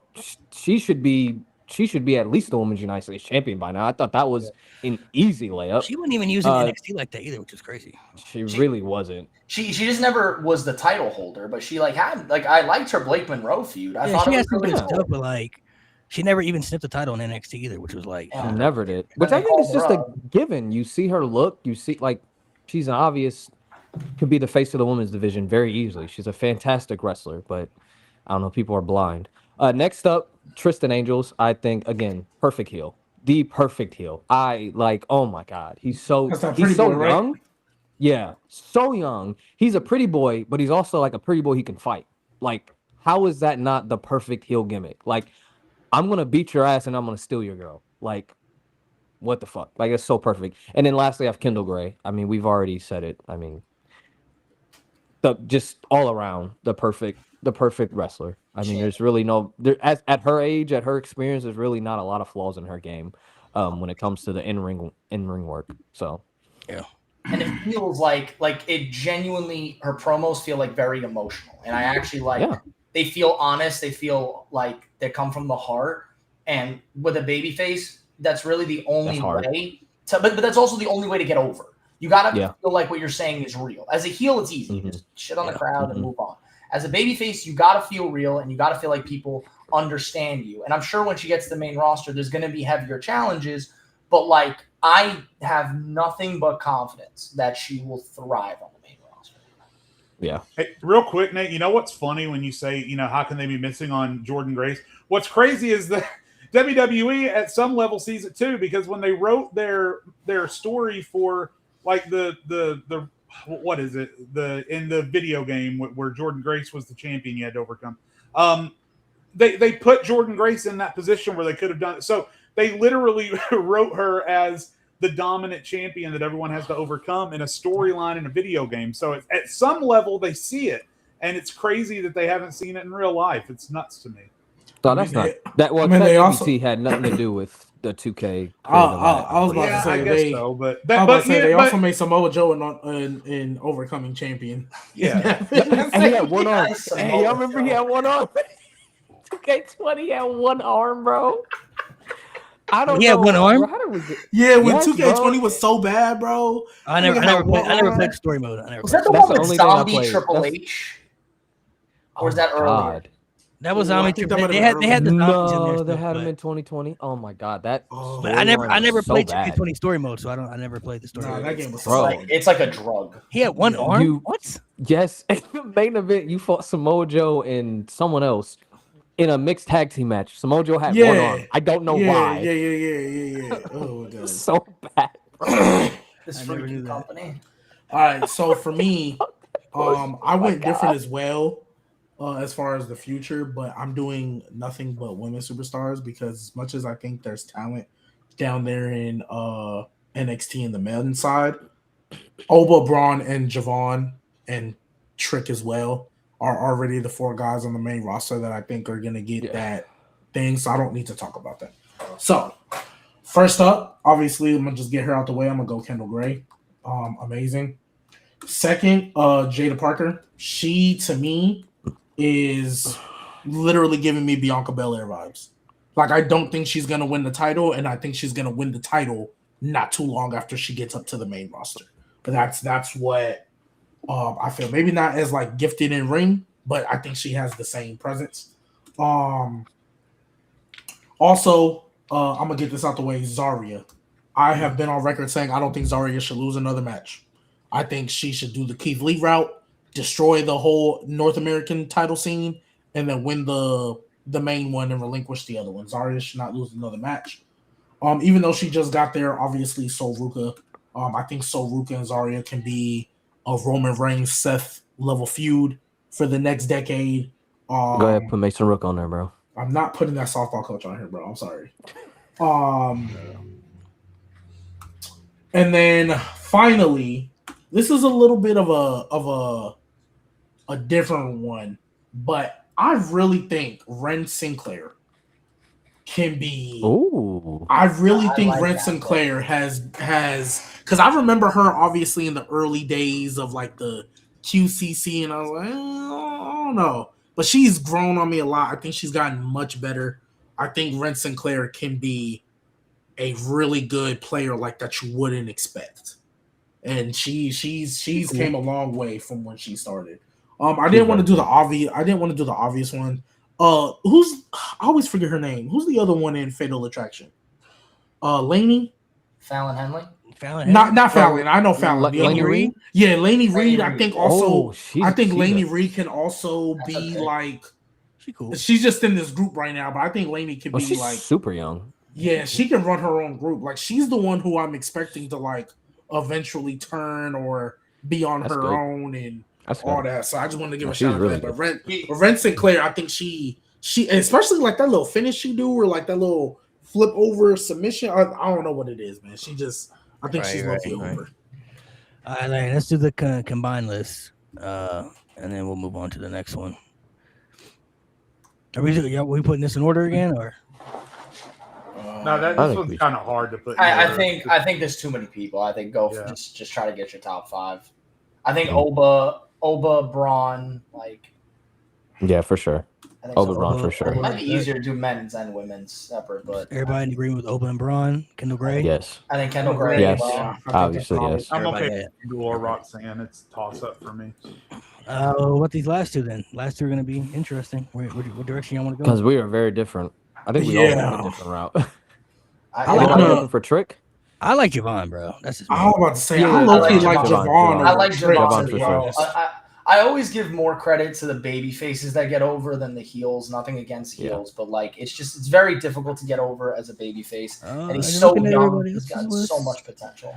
And Javon can go better in ring as well, which at the end of Yeah. the day still matters. And Trick has a He is ceiling a when it comes to that. baby, dude. He is so young, and to be where he's at right now, he has just unlimited potential.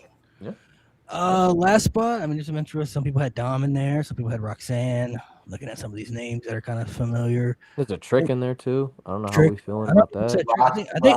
I think Jay's the one that said Trick. He might be. Yeah, but I feel like we all kind of feel like Trick. That's why I'm I kind of. think- Oh, everybody- Trick's okay. one else. you think But I Trick don't over? know You how think everyone Trick over feels. Dom? I feel like Roxanne could be thrown in there, dude.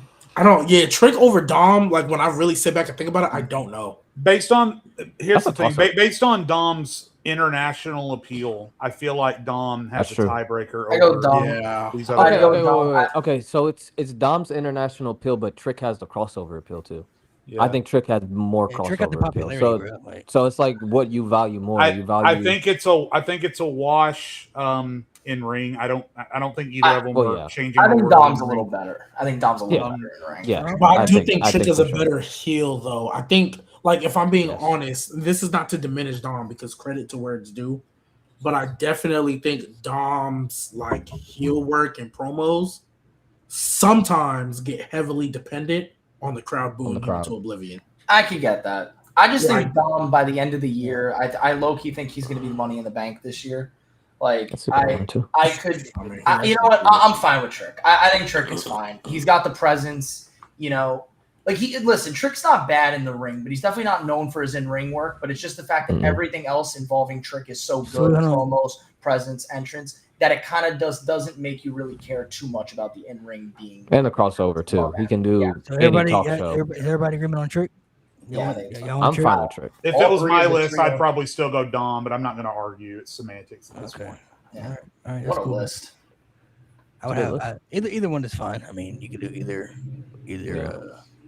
I think the first two are a given though. I Yeah. think Yeah. if they, I don't think they will, but just based off how they've already used them. But if somehow in some universe, if we're talking 5 years from now about Oba Femi and the What If, it'll be one of the biggest crimes I've ever seen. Oh, yeah. Oh my god. Oba far and away is the most Yeah. inexcusable of If- of yeah. anyone that we've mentioned. That might if be he's up not a there. star, That might be worse than Strowman for me, bro. I ain't gonna lie. 'Cause If they It's for sure worse fumble, than Strowman. if they somehow fumble Oba, I will never talk about WWE on the internet ever again. Like, I will It's- just never. Yeah, I'm not gonna lie, Nate. I'm not gonna lie, Nate. They already made me take a break, and like I literally had to watch so much stuff before. I think it was the last PLA? Oh, Night of Champions. I had to catch up on someone. I hadn't watched for like a PLA month. is and a half, crazy. bro. It's PLA. worth PLA. it's worth saying something though that like with the in my opinion pretty terrible booking of Braun Breaker, we all still kind of feel confident that he can find his way. I think Because it's not his fault. Yeah, I don't even think But his how- booking. I Yeah, don't go think his ahead. booking's been like. I don't look at his booking as terrible. I just he's Y'all- just got to get y'all away. He just think, got to uh, get away from Seth. Y'all think That's- he's gonna? that's the stuffy thing is that he's stuck in this tag team. He's now the tag team champion again Yeah. with Austin Theory. And I think Max- that they're just stalling until he kind of does. He kind of has Bronson to be Reed though, that's comes the thing. back. You feel I me? agree. I Yeah, agree. I mean, y'all don't see it. Y'all don't see the obvious love triangle that's about to happen. Yo, shut up, Yeah, bro. All Y'all right, think I'm playing. all right. That's think I'm when I playing. put. That's Alright, when I Nate, put alright, the Nate, you got it, WWE brother. down. You got it. Somebody Don't- said they're gonna give the money in the bank to Cody Rhodes. I'm not gonna lie, it's gonna. Oh piss God, me I'd off. throw up. It's gonna I'd- piss oh. me off. Look, my look, God. look. I'm not gonna lie, Cody Hogan for real. No, That if, would no, be Cody honestly, Hogan bro, for honestly real. if you look at it, that's the last thing he hasn't done in WWE. It's the Oh one thing. my I I'm don't not gonna care, lie. bro. If they Unless he does, I would only be Imagine. okay with it if We're he's talking doing about it as a accolades. heel. Somebody mentioned it earlier. They love giving accolades, bro. That's the last thing. Nah, I would only be okay Imagine. with it if he does it If he as a turned heel. heel. I'm about to say, what if he did a Rhodes- heel though? What if he did a heelish? Like, Heel? I'm not gonna lie. If Cody Rhodes turns heel, I hope he comes out in black and white like NWO Hulk Hogan and just starts burying everybody. Nah, just I come would out in hate red it. and white. him to literally win the Money in the With a Bank red, is white so hat. absurd when he just showed up the SmackDown after he lost the title and got an opportunity at the title. Like but he earned it though. He beat Jey Uso for it. So. BJ, that's not earning it. Not in their eyes. Not in their eyes. We'll get to this That's one. so crazy. You know what they should do though? If they had him win Money in the Bank, he should come out the next SmackDown and they should play Hulk Hogan's theme song. And he should come out the Hogan's theme, bro. That'd be badass. Come out straight to Hulk Hogan's theme song. That'd be that's what we should hilarious. do. I could finally Uh, associate that theme song. The next one is gonna be fun because where everybody's gonna be able to do their rants and get nasty. Top 5 worst decisions in the TKO era. Worst things you've seen. Existing. That's actually It's just getting involved. Number one. Everything. yo. G, put me a little lower on this one. I Number wanna see what 2, everyone else is continuing to be involved. Now it's gonna be hard because you got 5 slots, so there obviously could be more than 5 slots, but you gotta pick and choose here. Oh my So God. I go first because I can tell you mine. So All right, I'm sending it over now. doing. Put me. Yeah, I got you. I appreciate you. You don't have to put me all the way, but it's fine. All right. So, we didn't talk that nauseum about this stuff. So, And just to Dude, this clarify, is- because chat's going to tear us apart if we don't clarify. We're talking about booking, right? So we're not talking ticket Yes. prices. We're not talking Yeah. about Saudi Arabian Okay, involvement. good. We're not talking about any of that. Okay. Okay, All right. that makes more sense. all right. Mine's in no particular order, so I'm just gonna name my 5. First, I think this might be the worst decision they've made so far in this era, to me personally. First one that comes to my mind is Jey Uso tapping out Gunther. That to me, that might be the worst one. Now, Jey Uso winning the world title was not an issue because we all expected that. That was fine. But the way they had him go about winning that match by submission against somebody like Gunther, there's no storyline angle that you can make me believe that Jey Uso could tap out Gunther. I still I'll to this never day, I believe think that that. ever. I don't know if Gunther. I don't know if he's ever. And I did forget about it until he reminds us every time. The next one, I'm just gonna say LA Knight in general. We just put LA Knight. I don't know how you have him in 3 Money in the Banks for 3 years and he doesn't get Not nothing winning out one that. of them. Not one of them. And then his most accomplished thing is a U.S. title, and he's losing to Shinsuke Nakamura. Yeah. Who Shinsuke didn't Who do couldn't even nothing win? after that. We're still doing equations to figure out why that shit happened. I mean, Let's see. Oh, we got to go. We got to go. Pat McAfee and Jelly Roll and the Randy and Cody stuff this year. Easy layup of a story where you have a 20-year saga of an easy storyline to tell, and you involve 2 people who had no business being involved. I don't understand it. Got to have Travis Scott. It's got to be in there.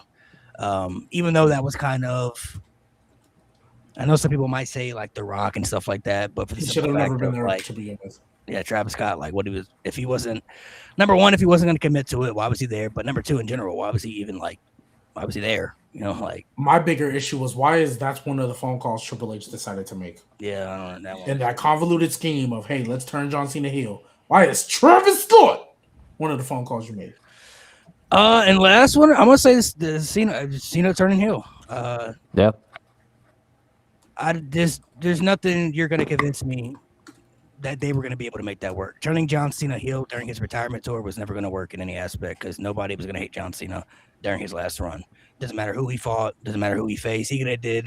John Cena could have did the most outlandish, illest thing. He could have kicked a baby on TV, and people would have still found ways to like John Cena. So that one, I mean, it was a good shocking moment. Don't get me wrong, but I genuinely, there's nothing. Looking at it in hindsight, don't think there's anything they could have did to make that work.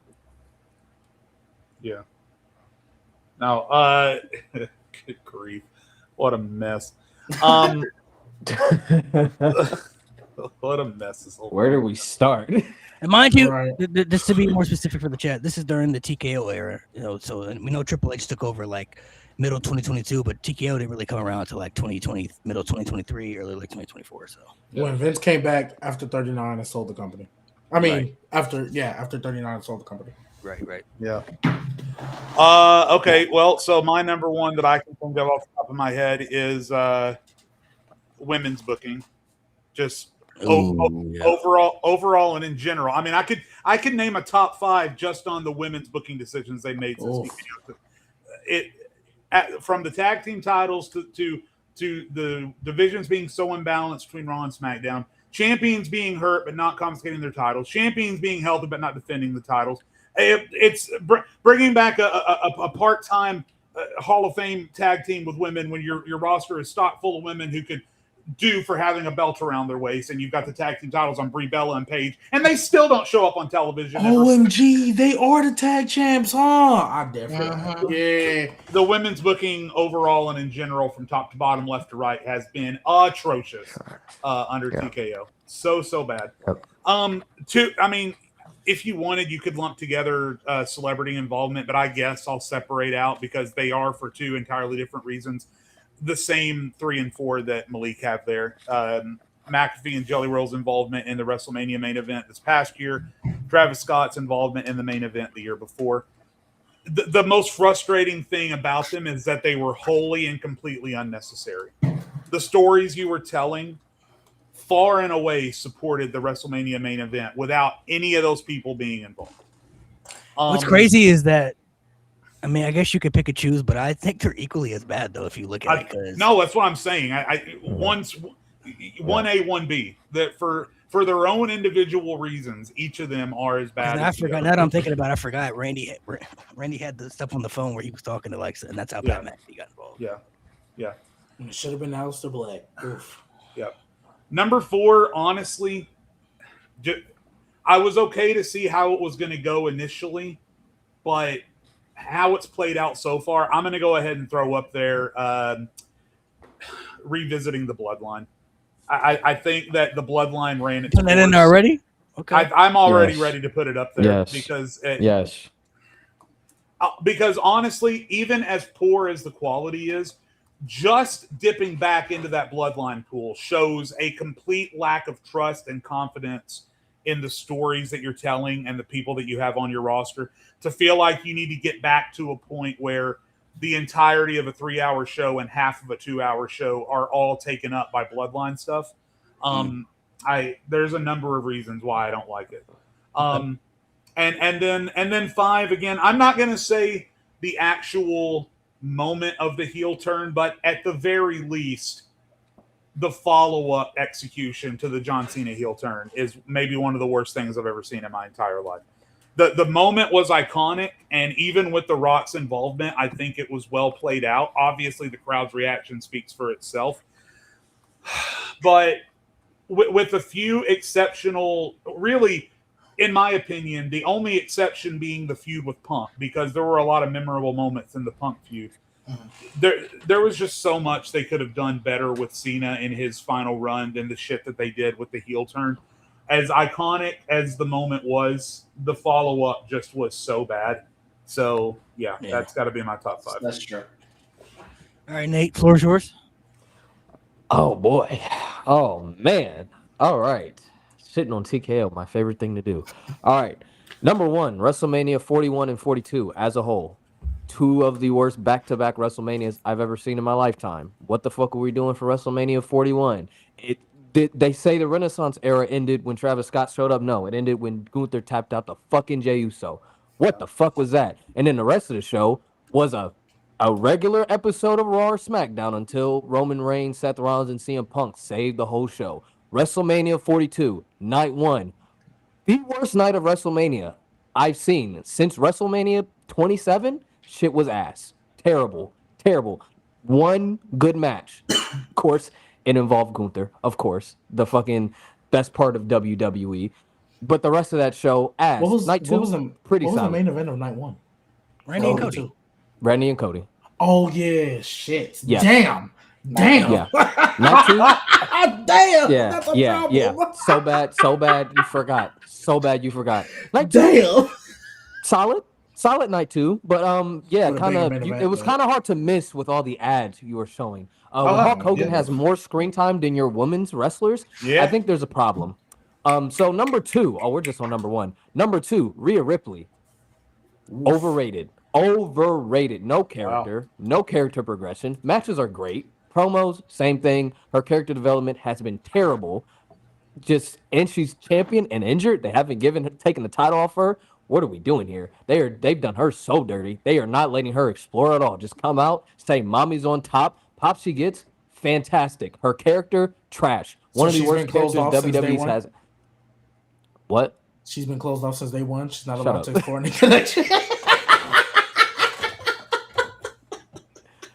Number 3, old ass main event scene. Why does everybody who is in the WWE main event have to be 40 plus years old? How come we have not had a world champion who was born in the 90s yet? What are we doing? Why is the main event looks like a retirement home almost? We're on the way there. All right, you might as well just bring Ric Flair back at this point and have him win his 17th world title. Say, hey, I want to tie John Cena's record because this main event scene's too old for me. I don't like it. I do not care. I do not care to see 40-year-old Cody Rhodes versus 40-year-old CM Punk. We should have did this at WrestleMania. It'll be a great match. They can tell a story. I'm just over it. Y'all are old. Please. We're done with the 1800s. Okay, number 4, the handling of Gunther after he lost to Jey Uso. They've done him so dirty. He is lost aura for me. It is very hard for me to be invested in Gunther. I don't even watch, but when I see Gunther, I feel nothing. And a part of me dies every time I see current Gunther. It is a shame what they have done to my glorious king. They considered him losing to Pat McAfee. Yep. That was considered. Considered. What was there? It was considered. There was someone in that fucking room. There was not a chat GPT in sight. And they said, what if Pat McAfee beat Gunther after he just tapped out to Jey Uso? Do you want to kill this man's entire career? What did he do? Did he sleep with someone's wife? I do not understand. This is terrible. And then number 5, sucking the soul out of WWE as a whole. That's what they do. Sucked it all out. Whoa. That's what they did. Whoa. what they did. Let's That's what relax they a little did. bit. Major Raw dog. pause. Flag on No the condoms. They did it raw dog on their knees. Okay. Every time I watch. Flag on red card. Every red time card. I watch, if I even see a clip, I feel nothing. It is sad. They've sucked the entire soul out of the WWE, and that is why every time we talk about it, I mute my microphone because I really don't have much to say.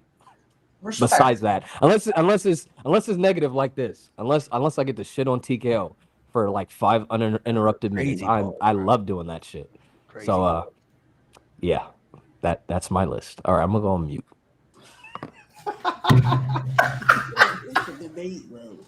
This nigga Nate is crazy. Oh my gosh. Somebody get that man a do-rag. Yeah, word. We should oof. Man. Yeah. I'm sorry, chat. Yeah, he was all with that one. That was wild.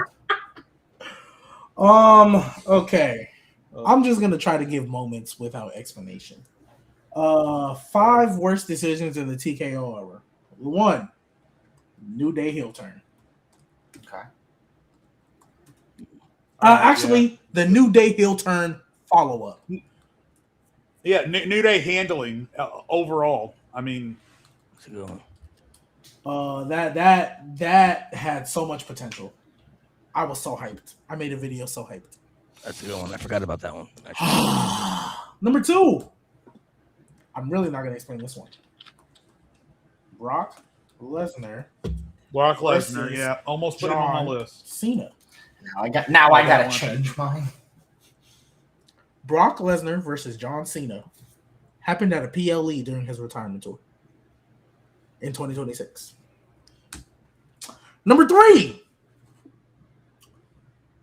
Tag teams left off Mania.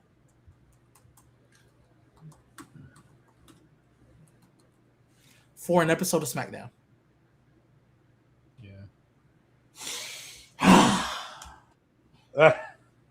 For an episode of SmackDown, mind you. SmackDown. Number 4.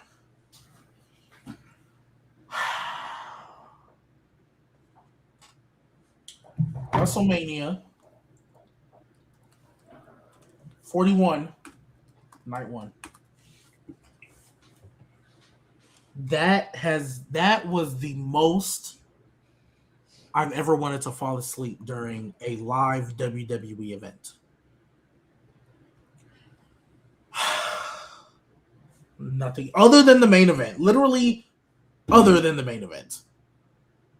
You could have slept through the whole show, seen the results on the line, and then came here. And number 5, and again, I could have went with a plethora of decisions they made, but this one was just egregious. R-Truth getting fired. That pissed me off. Not oh my gosh, these are bad decisions. What are we doing creatively? No, you guys are just horrible human beings.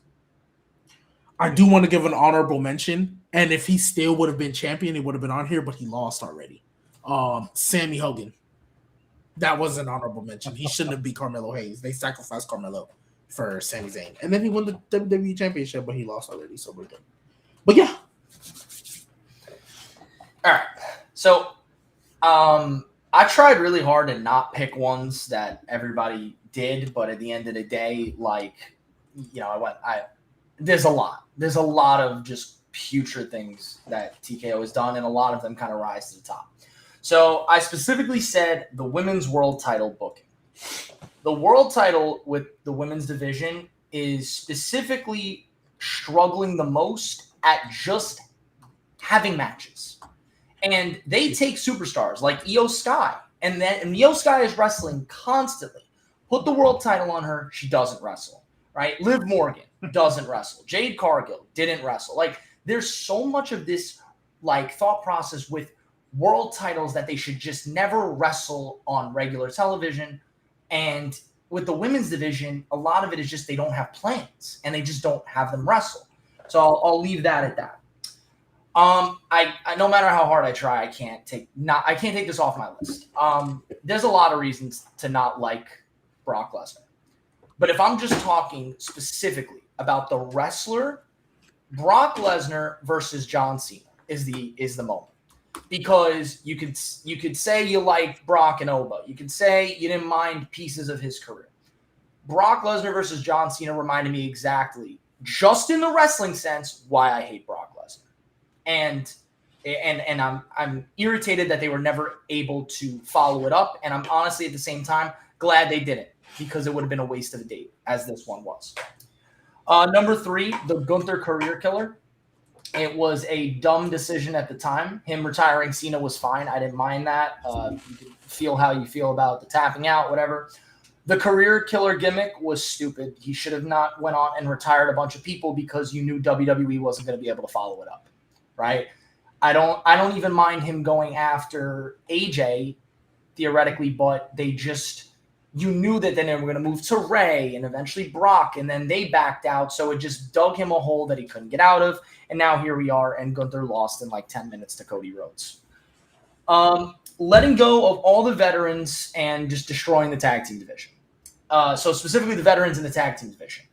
Just the destruction of tag team wrestling, and that's hilarious to me, because Vince McMahon booked tag team wrestling at one point, and like modern day Vince McMahon could not book tag teams. He was awful with it, and somehow TKO doubled down and said, best way to make it even worse, just don't have tag teams. Just get rid of all of them.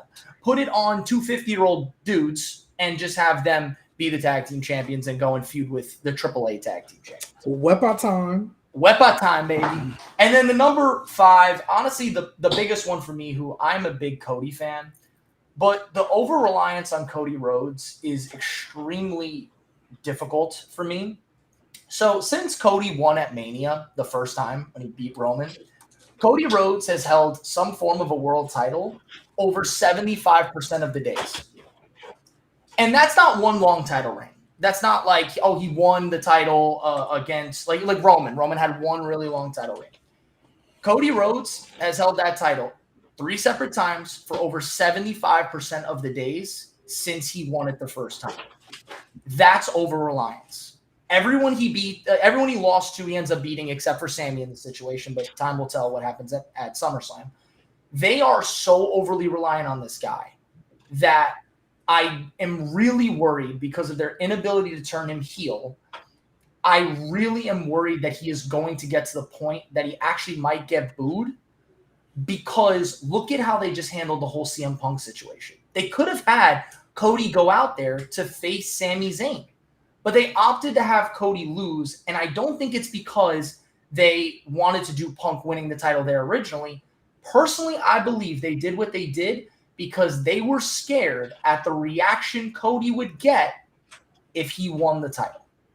And then obviously Punk comes out, changes the whole dynamic. But I think they were nervous that Cody would not get the cheers that they want him to get. And I think they know him chasing the title is better than him holding the title. Can I just change? I could change too, but I can just change one answer before we move on. Even though this was egregious, I totally forgot I needed to put this on here. One of the worst decisions they ever made, the Jade Fusion Collective, and the return of the Bellas. That was atrocious. Yeah. Nate already hates 40-year-old men in the world title scene. I don't know how old Nikki and Brie Bella are, but nevertheless, they were around a time when I was like in elementary school. Yeah, you can put. She's not 40. But you can put Paige on there too, at the Bellas.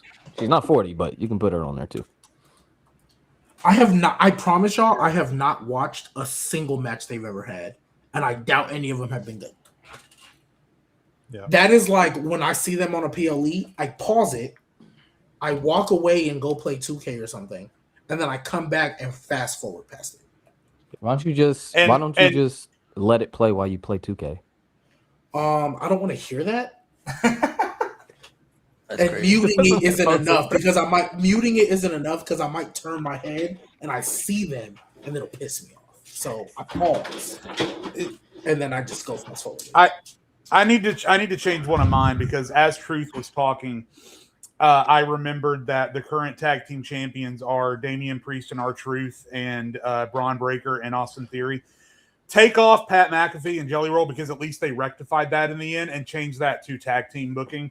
Because what do you mean that you had the Motor City Machine Guns, GOD, and New Day on your roster at the exact same time, So crazy. and you still failed to put together a winning tag team So division? crazy. What do you That mean? is so crazy. What excuse Don't can you forget DIY. possibly have to have those three teams plus DIY plus whoever else Street you Profits would say, Yeah. were awful. Also The Street active for a time. Profits. Yep. and to have Damian, and as much as we all love R-Truth and as good as Damian Priest is, to have had the possibility of having all of those teams on your roster feuding over your tag belts at the same time, and to currently have your world title feud champions in the middle of a nothing vision storyline that we can all see is clearly going nowhere. And Love triangle. Damian Priest and R-Truth, They got vaccines. yeah, the tag team division might be number one now, the more that I think about it. But that's half of your booking, by the way. Your women's booking and your tag teams, that's half of your booking. And it's all Jay, failed. what you mean So, they got Maxine Dupree now? You got that love triangle. let's- We mentioned Y'all remember- WrestleMania. y'all remember- 40 Go ahead. No, go ahead, man. I was gonna say, we mentioned WrestleManias, which don't get me wrong, they were bad, bro. How did none of us mention WrestlePalooza?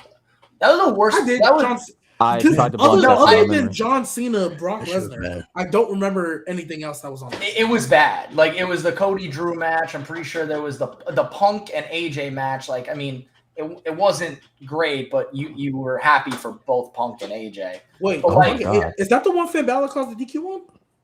No, Punk and AJ Lee versus Becky. Oh, Yeah. oh. But I'm saying like that. But remember, they made like that was the big deal. Wasn't that the first? That was Was the that- they made the ESPN. PLE because they moved to ESPN. Yeah, and half of them, like half of the people in the world who were trying to watch couldn't watch because ESPN. You know what? That's a little bit more of like just TKO being TKO. But yeah, honestly, yeah, there was some ones that like people are All mentioning. right, let's put this. Let's see if we can make it because we all had different answers. So Can we make it a top 20? we all had a lot of different This answers, is- man. So There's let's probably see. more we can go into. So Yeah, honestly, yeah, of making course, this of a course. top 5 is gonna be. So what should be And I the mean, collective combined top 5? We all had some different answers in there. I'm so. fine with Cena retirement tour being number one. Yeah, yeah, handle No, it. the retirement tour or the heel turn. I think it just handled it. everything after the heel turn, bro. Everything after the heel turn. That shit was ass. I'm fine with that. And we could save space on the list by grouping together all of the unnecessary celebrity involvement and legend returns. We could just group all Let's that put together. celebrity and put it on involvement. a- Celebrity involvement. Yeah, celebrity. And then we I can feel like even the put, tag team like, division. I was about to say we I can think just tag. put non-main event booking. Yeah, Non-main I event. mean- I mean, the main event booking is still an issue, but it's way more consistent. So yeah, put celebrity involvement, and then put somebody said tag team division. Yeah, I think I would do tag team division because I feel like the men's mid card booking has been pretty good. Nah, typically- women's division is so garbage, though. Well, like G said, we could literally just Main card put division, non-men main card. I mean, The tag team division, I would say for sure. I mean, we could put Oh, both tag divisions non as men. a whole. Oh, I thought you just said non main event booking. Yeah, because I mean, I feel you on the mid card, but that's not enough to overcome how bad the women's division and the tag team on both sides. Oh my god. Oh, and the women's mid card division is pretty bad too. Yeah. Like mind you, just to put it out there, I just want to remind people in the chat in case they don't know. You know, this is the second time they're telling a Lyra Bailey feud, and they never paid off the first one because they just got back together And they just because they realized, oh That's snap, we don't have solid. tag teams.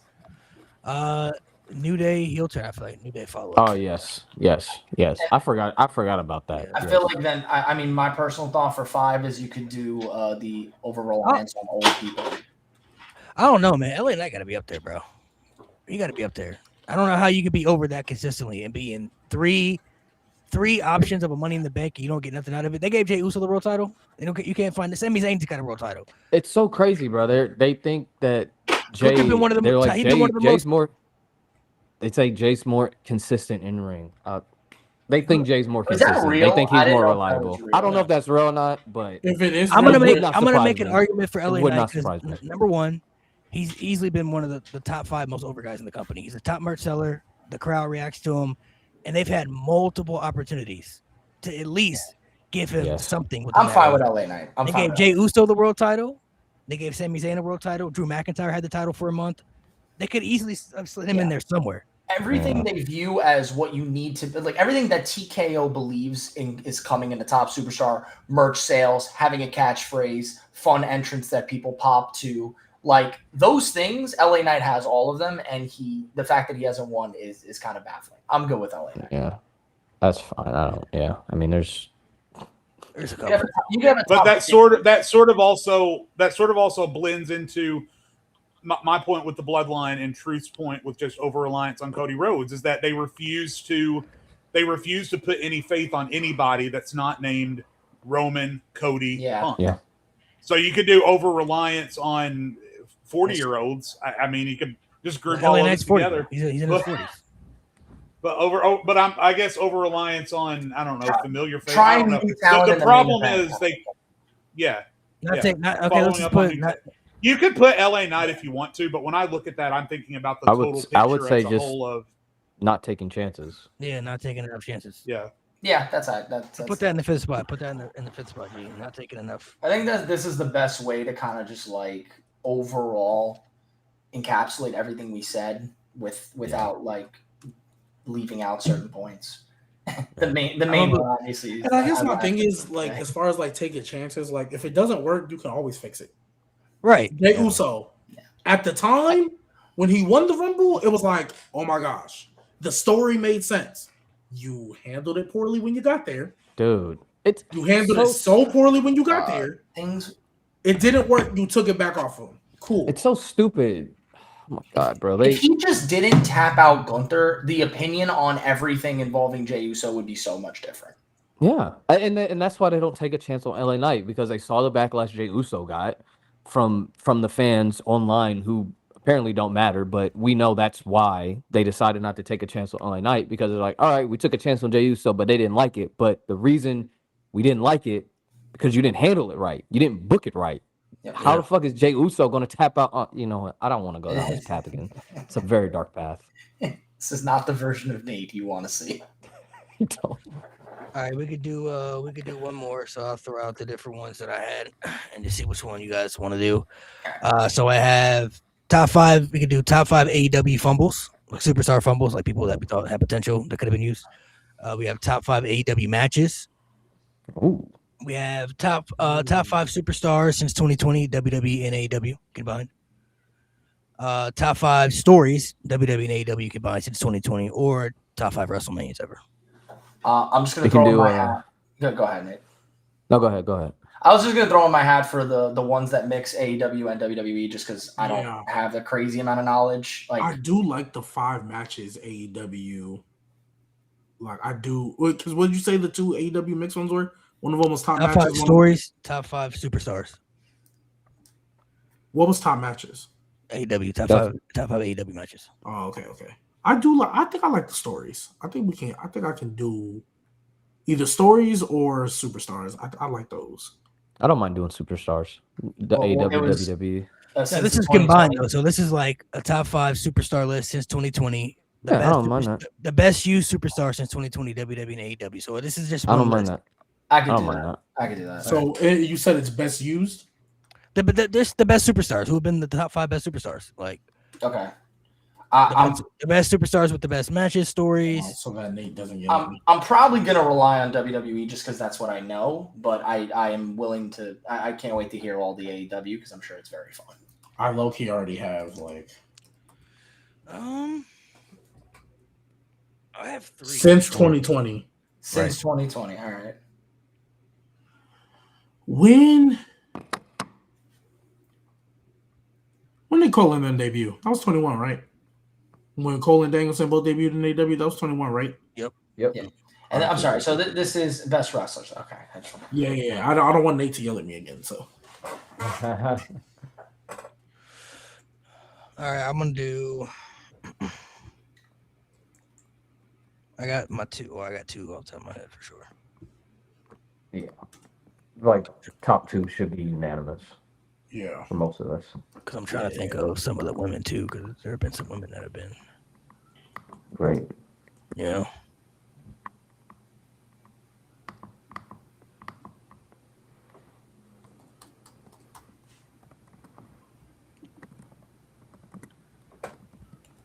I'm gonna throw some hot takes in there. All right. Throw some hot takes in there just to kind of ruffle it up a little. All right, don't say Brie Bella. I might have to kick you out the show. No, that's crazy. Jay, let me. All right, so these are just the top 5 best superstars since 2020. We're talking overall of matches, stories, presentation, you know, all the shebang. So I'm gonna obviously say Roman. MJF would be in there for me too. Those would be my unanimous too. I would have to put Cody in there still too. He's been one of the resurgence of the white meat baby face that we've seen that actually got over pretty well and worked very well, despite some of the stuff that he's done maybe the last year. Like, to be that type of baby face and get over, it's really hard in this era of wrestling to make it work too. I would also say, let me see. Now I gotta think. Consistently, Punk has done some good stuff. I might have to put Punk in there too, because he did some good stuff in AEW too. He did stuff with MJF, the stuff with Drew, the stuff that he's done now. I'll put Punk in there. And then that last spot, I'm going to say, damn, this is tough. Hangman could be up there. Because Hangman's done a lot of good. Mox can be up there for sure.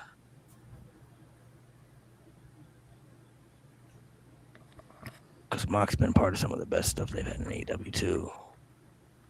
Seth Rollins has done some good stuff.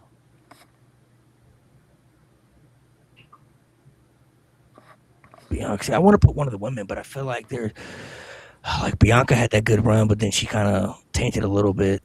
Toni Storm had a good second half, but that first half, like Nate mentioned before, it wasn't really too good. I forgot she was teaming with Paige, bro, for a minute.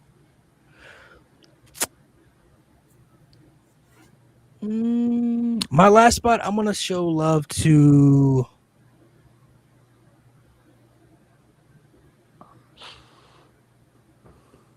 I'm kind of feeling Hangman right now. Oh, Gunther, too. Forgot about Gunther, even though but the IC title reign. Damn. Come back to me. I'm about to say, I'm shocked you're Loki struggling this much. There's a lot of options. There's a lot of options, bro.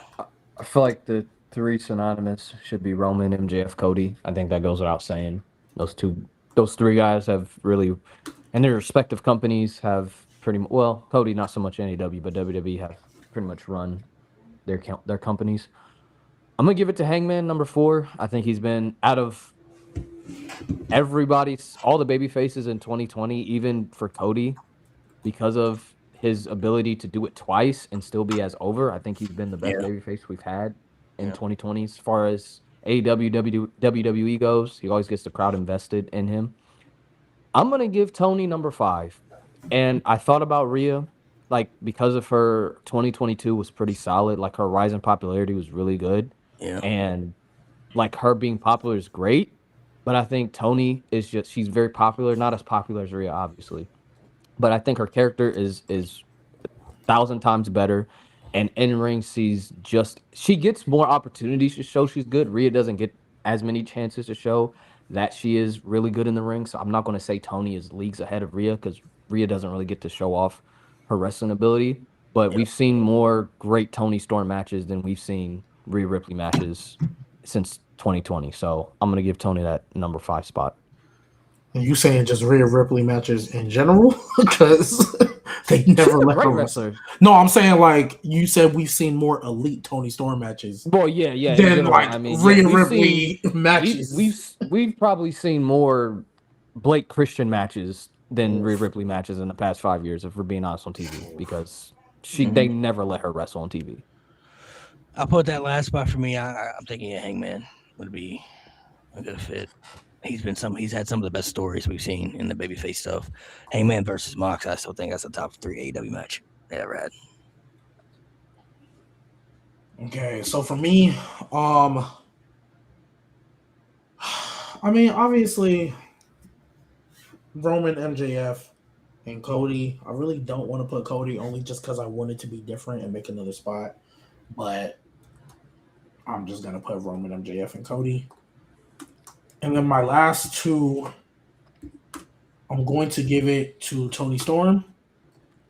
And I'm going to give it to Becky Lynch. Becky Lynch in the 2020s has made people like Bianca Belair. She gave Tiffany to this date her best match. She gave Lyra to this date her best match. That's the last time Lyra felt important during her Becky feud. She gave Maxine Dupree the most attention and care that she's had since she's been in the company. Nobody, obviously we know they mishandled Shayna Baszler, but Becky Lynch literally wanted to make Shayna Baszler look like $1 million and did, other than the bite and then the finish at Mania. Like, that wasn't her decision though. Yeah, that's what I'm saying. So and then obviously I think Rhea Ripley, even though she was already popular, the Becky feud established that. I even think Liv benefited from the Becky feud tremendously. Yeah. And then obviously obviously Toni Storm, ever since she became timeless, you could argue she's been a top 3 wrestler in that company since then. For sure. Ever since she became timeless. There's probably not a time you can say, I'm going to take 3 males over her. You might take 2, and that's it. You probably were taking Swerve and Hangman at one point, and then now maybe Ospreay now, but you're not taking a lot of them. Oh, and then Hangman, obviously, when he had his... But, it was never all... I was never taking all 4 of them at the same time over Tony. It always transitioned. Okay, right now it's Swerve and Hangman. Then, all right, now we got Ospreay and Hangman. Now we got, whatever the case. So, I'm going to give it to those 2. I think they've been... when we look back in history, I think these are going to be the 2... I think Becky Lynch and Toni Storm are the 2 greatest wrestlers we've seen. I think Becky Lynch, obviously, because of WWE and everything she did in that company, nobody will ever be able to say that no woman will be able to say that I main evented and won a one-night WrestleMania. But Toni Storm, even being in AEW, all the stuff she's done, the quality she's had, when I look at all of wrestling, those 2 to me are 1 and 2 as far as the greatest women super wrestlers that we've ever seen. That's valid. So for mine, I obviously said I'm sticking with just WWE. If I had to, I would put MJF in here no matter what. I don't think it's a debate. But I'll stick with my just WWE list because there's a couple of scroll down to the camera so the chat can see. There's just a couple of people I do want to talk about. So Roman and Cody, I just don't think you could debate it. I don't. I think they are the 2 who have been the most dominant forces and the biggest presence involved in the biggest story. I'll take both of them. I said, just because I wanted to talk specifically about her, I said Bianca. Not because I think Bianca has had the longevity, because there was times where, she was gone, she's pregnant, she had her moments where she wasn't wrestling. And even though she wasn't always in the main event, she always, when you think of some of those best matches, she's involved, right? The one with Io and Rhea, the one with her and Sasha. There were so many great matches, and I don't want to say it sucks because God bless her, she's having a baby, that's amazing. But yeah, there's probably going to be that Jade Cargill payoff. There's going to be that eventual Naomi payoff, and those matches will end up going down as great, specifically her and Naomi. So I do want to talk about her because I really do love Bianca. I went Gunther. If you want to just talk about his success in the world title picture and where he's at now, you may not feel that way. But if you want to talk about that dominant Intercontinental Championship reign, it needs to be talked about, right? It needs to be focused on. They had what I think, correct me if I'm wrong, is the most recent 5-star match in WWE. Maybe there was another one after. And you don't have to agree with the guy's ratings, but that Drew Gunther. Yeah, the triple threat. I think the Yeah. last one they just had was the Mask vs. Mask. I think that was the last Okay, one. I guess technically that is WWE as well. But if you're talking like WrestleMania. But yeah, it all would that also stuff, yeah. like that Mania match was also special, anyways. And Fantastic. so yeah, I so think I'll say Drew and Gunther. Punk was 5 stars. I think. That I actually think might Drew be Punk- the Hell did in a Roman- Cell, the Hell in Did a Roman Cell. and Punk get 5 stars? I don't think so. I don't think so. Okay. Roman and Cody didn't even get 5 stars, which is crazy. But Yeah. Yeah. So it was Roman, Cody. Yeah, once again, you don't have to like Dave Meltzer's ratings. I just use that as like it was a big moment, and Gunther needs to be understood that he is a force, and the Jey Uso moment is what derailed everything for him. Yeah. So I said Roman, Cody, Bianca, Gunther, and the one person I really want to talk about, Drew McIntyre, man. I mean, this man was given virtually nothing. I mean, he was handed the hardest situation. He was basically told, you need to entertain the crowd without the crowd. You need to get over without being able to kind of show off your emotion because the crowd's not going to play to it. He carried WWE through the pandemic era, and maybe not carried, but he was one of the driving forces behind the pandemic era. And he was still able to be so over on the main roster when the crowds came back and when he was, moved to being a heel. He has this incredible feud with CM Punk. He wins the world title just to lose it and turn that into a storyline. He ends up winning it from Cody, actually having a proper reign. And Drew is just, I feel like, not talked about as much because there are these other people like Rollins, Roman, Punk, and Cody always at the top. But Drew is right there with him. He deserves to be talked about. He deserves to be given the credit. And if you guys don't know, I'm the biggest NXT Black and Gold fan you can find. And it's my favorite era of professional wrestling. Drew McIntyre coming back to WWE was one of the biggest moments for me because this was a guy that just couldn't really, find his connection with the crowd, ends up becoming a force to be reckoned with. So I feel like it's remiss to not be talking about Drew. He's not going to make our collective top 5, but he's worth noting. He's worth talking about, and that's why I have him there. I want to also mention Gunther has the most 5-star matches of anybody in WWE, and 4 of them came in the 2020s. I just wanted to point How many that out. did he have? 5. One was his match against Tyler Bate. The NXT UK matches. Yeah, Yeah, in Cardiff, Ilya. which is a fantastic. But that was 2019. But other 4 are in 2020s. Ilya, both of them. The NXT UK and the Takeover one. Other one is the Triple Threat. So, and the other is Sheamus, Clash at the Castle. My boy Johnny Planksalot's got 3, I believe. Johnny, he has 4 according to Google. God bless him. Who? Johnny Gargano? Go to AEW. Yeah. I'm begging you. What are the 4? Adam Cole, Gargano. Andrade, Okay. Ciampa. I mean, I know Ciampa, the Ciampa Ciampa one the has unsanctioned match, right? I think the so. unsanctioned. He might have 2 with Adam Cole. I could be wrong. Let me see what Wikipedia Yeah, has the to 2 say. Adam I'm Cole pretty matches are 5 stars. The 2. So it's the 2 Adam Coles, the Andrade, and the Ciampa unsanctioned. Oh my God. Freaking Will Ospreay has 55. Jesus. Jeez, bro. Hey, listen, Dave's got a type. I know. New Japan, bro. New Japan. Tokyo Dome. How many does Kenny have? Kenny's got a lot, I think, too. Kenny's got a lot. Any New Japan stuff's got a lot, bro. Yeah. If you're listen, I just in the end of the day, any moment I could talk about Johnny Gargano, I always will. I can't wait for him to go to AEW. It's gonna be I hope him, Kevin, and Sammy join make a super group. I hope and pray it happens. Kevin Owens. Yeah. I don't know when he's gonna come back, but I hope he does. If you're booking the show, I'm watching the show. With that statement right there, if you're booking the show, I'll watch the show. Yeah, at this point, shit, I want to see. I need Bailey to go to AEW too, bro. Oh yeah. I think Yeah. there's Honestly, I don't think she ever will, unfortunately. I think she will. Didn't she just tease I it? think she will. Didn't she just I tease it? think she wants to get out. I she think that's wants why to they had wrestle. Lyra turn. I think they had Lyra turn because Bailey's going to do her sayonara. Because I think her contract ends this year. I could be wrong. Yeah, it does. But It I does. think their whole goal is they're going to have Bailey put Lyra out, like put her over on her way out. Send her on over to AEW because Mercedes already said eventually she's gonna go back to WWE. So before that even happens, let's go ahead and get Bailey on over there so we can cook up some Wait, stuff over there. Mercedes said she would come back to WWE. Yeah, like She there said was She said it in an interview. She said Yeah. she didn't say it like that, but she was like at some point, yeah. Listen, yeah, but like 5 to 7 years from now, TKO ain't going to be here. So I'm letting you guys know, Like, what do you mean they're not going to be here? Like, what do you mean? Well, because I think they booked their listen. I'm not going to sit here and talk about Jeff Jarrett like he knows everything, but I do believe the point that they have their exit strategy.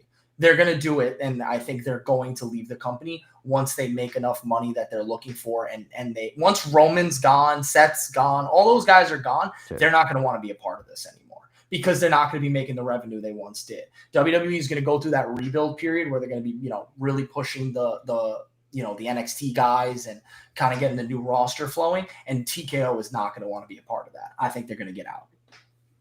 That's They're fair. selling TNA, or Carlos Silva's selling TNA. So I can believe They're selling TNA? apparently Carlos Silva has a history of going to companies and like flipping them basically and just like selling them. He goes in there, he'll renovate them, he'll build it up, and then he'll sell it off. So And that's what I think TKO is doing. Man, I think I they're still, gonna I build it still, up. I still hate that they got rid of my nigga Scott D'Amore, bro. Like, I think he was doing so Yeah, As soon good. as they TNA went to- ain't been no better, so I mean, it's kind of still in the same ballpark. Yeah, So, but I I think mean- I think he did really good work with them. Same ballpark. And Did you I guys? feel I don't know if you guys. I don't know if you guys watched Dark Side of the Ring or not. Not yet. I saw that episode. I saw the which TNA. episode? The Jeff Jarrett TNA episode. one? Oh, they already Yes, dropped it. They already yes. dropped Yeah, it. they Yes. started drops. The first episode's on YouTube, right? But Nate's already know what I'm going to say. So if you watch the first episode, they talk about, and he talks about how TNA became a thing and all this stuff, and they're talking about what we're going to name this company. We need to figure out a name. TNA, what is it going to stand for? Jeff Jarrett wanted to do something different, right? Something that stands out. Like, what can we figure out that stands out? And he's like, total nonstop action. That sounds right. There's other people involved, like Vince Russo. You know what this nigga Vince Russo said? He was going to name the company Tits and Ass. On everything I love, bro. On everything I love. This is the same Vince Russo who does not like wrestling on his wrestling show, by the way. Doesn't make sense. He had the He gall does to not like say- wrestling on a wrestling show. He does not book. That's his booking strategy. We're not going to book wrestling on a Tits wrestling and show. ass, He had, bro. he had the gall to go after WWE for booking Sami Zayn as a WWE champion. He booked himself. As a world He champion. put himself as a world The champion. main problem with Vince Russo is this is where him and Jim Cornette have always butted heads. Vince Russo looks at WWE. He looks at wrestling as a TV product. It's a TV show. It's a television show, which it is a television show, Yes. but it's pro wrestling. Yeah. And that's where Jim Cornette's always come in and said, bro, this is wrestling. At the end of the day, this isn't Love Island, bro. This is pro Yeah. wrestling. Like Yeah. professional wrestling. Like you could, I just feel like you can have a balance. Like I don't understand You can. when, like, because I tell y'all all the time, I was late to all that other stuff. I was late to New Japan. I was late to all that. Me too. But Black and Gold NXT was literally, in my opinion, the most perfect balance you could have ever got of pure wrestling and good storytelling. Fucking love Yeah. you, G. Like, Yeah. you know what I mean? Like, and then because I've never, like I said, I've never seen like the old Ring of Honor. I've never seen New Japan, right?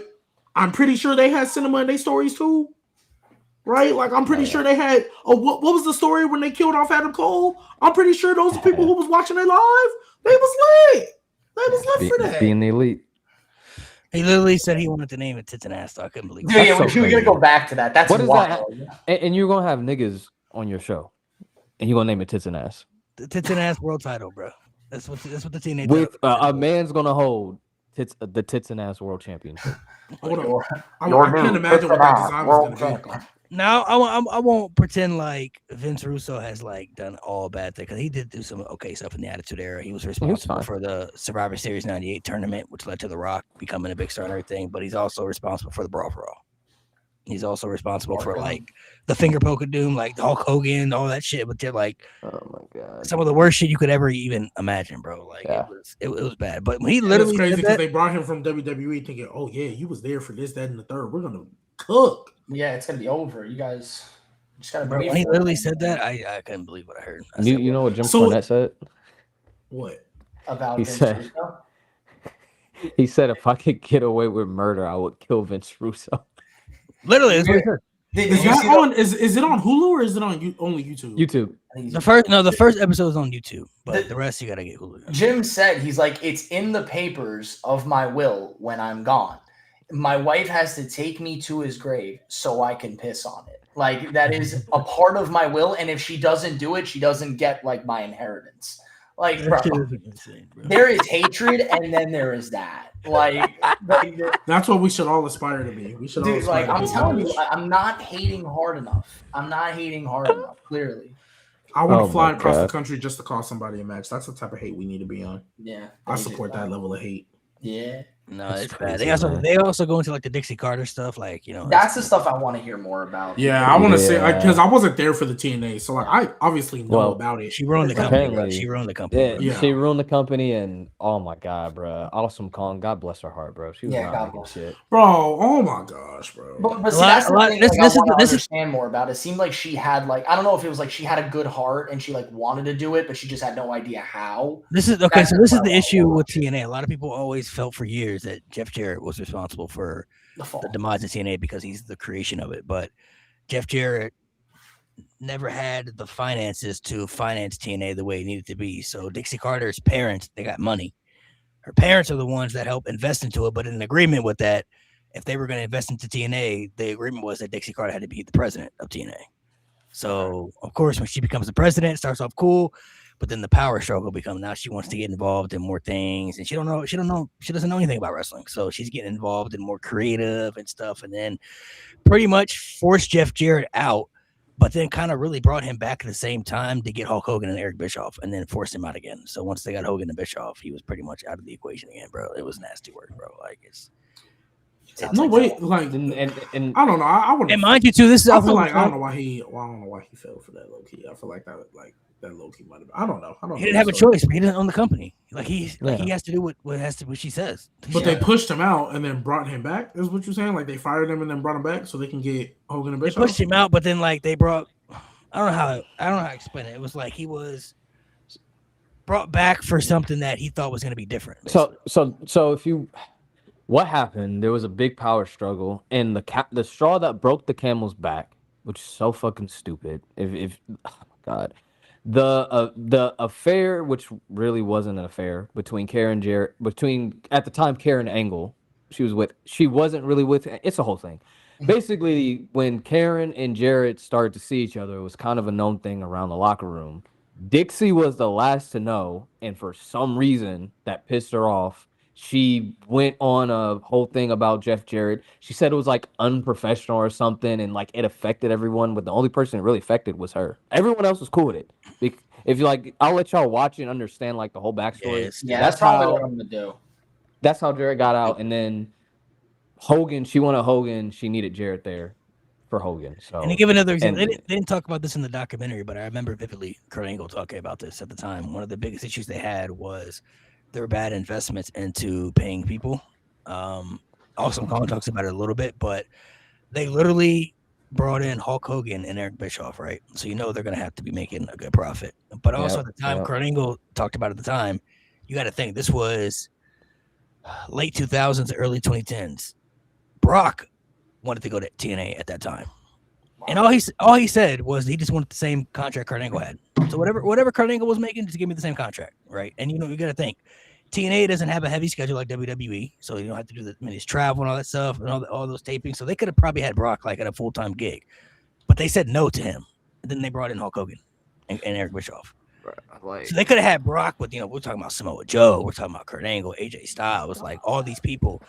Say no to that, but then you bring in Hulk Hogan. And Hulk Eric Hogan. Bischoff. Yeah. And then they Hogan- went head to head. Remember, they went head to head with WWE Raw for a minute too. That's what killed him. They went head to head with Raw. You were saying, right, Malik? Well, they went head. boy lagging. Yeah, I was about to say I didn't know if that was me or not. That's why I Oh, I was like, lagging. My fault. Yeah, Yeah, but I got Your the hands point. is That up too. Hogan, I know the biggest thing I remember that they said with Hogan was Hogan wanted he wanted the four-sided ring. He didn't want the Yeah. six-sided ring, which most of the TNA superstars, to my knowledge, wanted the four-sided ring because the six-sided ring hurts a lot. But obviously that was TNA's like thing that was special about them. But then also he wanted to compete. He was like, no, we're gonna win by going head to head with WWE, and they try to like Low go key, head-to-head. I feel like low key. I don't know. I could be wrong, but low key, I feel like Vince sent I that nigga agree. over there. Like, I was about to say, is it- no, I isn't that- agree. isn't that a- I agree. isn't that I a agree. I known felt the thing? same way. Isn't- I felt the isn't same that way. a- going isn't over that a there to rumor? TNA, bro. He Ruined it. made them blend in. He made them just be a worse WWE. We're gonna be at the same time in the same type of ring with older Vince- people you Vince don't behind care it. about anymore. Behind it, bro. There's no way because It was bro, Vince, damn he it. didn't even promote TNA. Y'all gotta remember, this man had a show in Australia that he was promoting over TNA. He promoted his own project over TNA. Whenever he was on anything, he never mentioned TNA. That nigga did For not sure. care outside of the TNA arena. He Bro, did he- not care about TNA. There's no way. He was an agent, bro. He was an agent, bro. You know I what's don't even care. funny, bro? It was even funny. Vince, like I said, Vince never. I feel like Vince purposely sent them over there because they were getting some WWE superstars, but Hulk Hogan never cared about TNA. I don't think, and I don't think Vince ever cared either. Even when they got Kurt Angle, this nigga was like, "Bro, all right, sure, Whatever, yeah. whatever." Yeah. Because he fully punished Kurt Angle when he came back to the company. Nobody can tell me otherwise. He fully punished Kurt Angle. Oof, I don't know what's going on at your house, brother. Is it lagging real bad? Bro, I'm not gonna lie. That's a crazy Man, freeze I don't frame. know I'm what gonna the take a fuck picture you of just that. That's said. a crazy freeze frame. Kind of hurts. That's a- It's that's a crazy funny freeze, bro. That is a crazy freeze frame. I'm taking a picture of that. That's Oh, a crazy Lord. freeze frame. I'm gonna send it in the chat. Is it just the picture or the audio or both? The audio Yeah, sounds bro. like The robotic. audio. But it's good now. It's good now. Yeah, you're straight. But yeah, I think That's Vince the for spirit of sure Hulk Hogan. Oof, oof, oof, could be. oof, Fucking up your oof. Wi-Fi. I think for sure. I for sure think like it just seems it's too suspicious, bro. Like how is Hulk Hogan gonna be the guy to convince you to go head to head with Raw Mondays? You know that's not. And like, That's did y'all so not learn crazy. y'all lesson the first time? That's why I was like, come on, bro. But That's so he's like crazy. literally They didn't Mr. even- WWE. Like, he But was like Mr. TNA wasn't WWE. WCW, bro. They're not the same. Like it wasn't WCW and WWE. It's just I don't understand that, bro. That never made sense to me. They didn't even come close. When I and this is you gotta think. This was in the early 2010s, so like the WWE at the time wasn't like the greatest. But even myself, when I found out they were going head to head, this is back before you got social media now and stuff. Yeah. When I found out they were going head to head, I was like, I guess I'm not watching TNA no more. 'Cause I'm not watching TNA over Raw. Like crazy. Isn't the first night they debuted? That's when they brought Brett back Yeah. for the Shawn Michaels like First Yeah. night they brought in Hulk Hogan. The Yep. first episode. That was the first episode, yeah. But like as a kid, I mean, I was like a kid, teenager. When I found out at the time, I'm like, well, I guess I can't watch TNA no more. I'm not watching TNA over Raw. Or Monday Night Raw. You crazy? Like, Yeah, no. This was before Bret DVR. Hart. I mean, it was like DV, but I said this is before the era we had. Like now, you could like watch both at the same time, type Yeah. stuff. So like you could record, Yeah. but like back then, it was kind of like you watch one or the other type stuff. Like we'll watch this one over the other one. So like, bro, who's watching? Who people from our era is watching TNA overall? Maybe like 5% of the population, I would Yeah. say. I would say less. and maybe even less like that. Yeah. So it's just Not even, yeah. it's just Tony too Khan suspicious. knows better. He would never go head to head with Raw. He knows better. Yeah. And that's Yeah, and I why- really And wish. it's not even that TNA was bad either. Like they had a really good roster. It's just they never had. They couldn't get the ratings like Yeah. And then, especially Yeah. in 2026, like, stop putting NXT to counteract AEW pay per views. Like, it's not I gonna hate that work. shit, Not- bro. like, But it, they're I when even though it still annoys me, if you did it with your SummerSlam, let's say AEW All In was gonna be on August 2nd, and you were like, you know what I'm gonna do to counteract that? SummerSlam. Let's see how many people actually watch. All right, cool. I could get that business, but NXT. But it, And it's on the CW. Like, But you know how many people they're- don't even know that channel exists? But they're doing it because if there's 100 people to watch AEW and they take away 2, that's still doing their job. They don't view NXT as a profitable product. They view it as like the minor leagues. It's an opportunity to build up future superstars, and that's fine. But the thing is they don't view NXT as like this is going to be something that's profitable. They view it as we're going to try and use this to just take a little bit away from AEW because there's going to be WWE loyalists that will prioritize WWE no matter what, and that's fine. It's your thing. But their goal isn't to outdo AEW. It's just to take away those few views because as time goes on, those few viewers will hinder AEW's growth just a little bit. And But that's all I they're guess, trying to do. and I guess I understand that, but it's like your viewership is now taking a hit. But Like, it's you because they don't already, care but about NXT. but that's my thing though.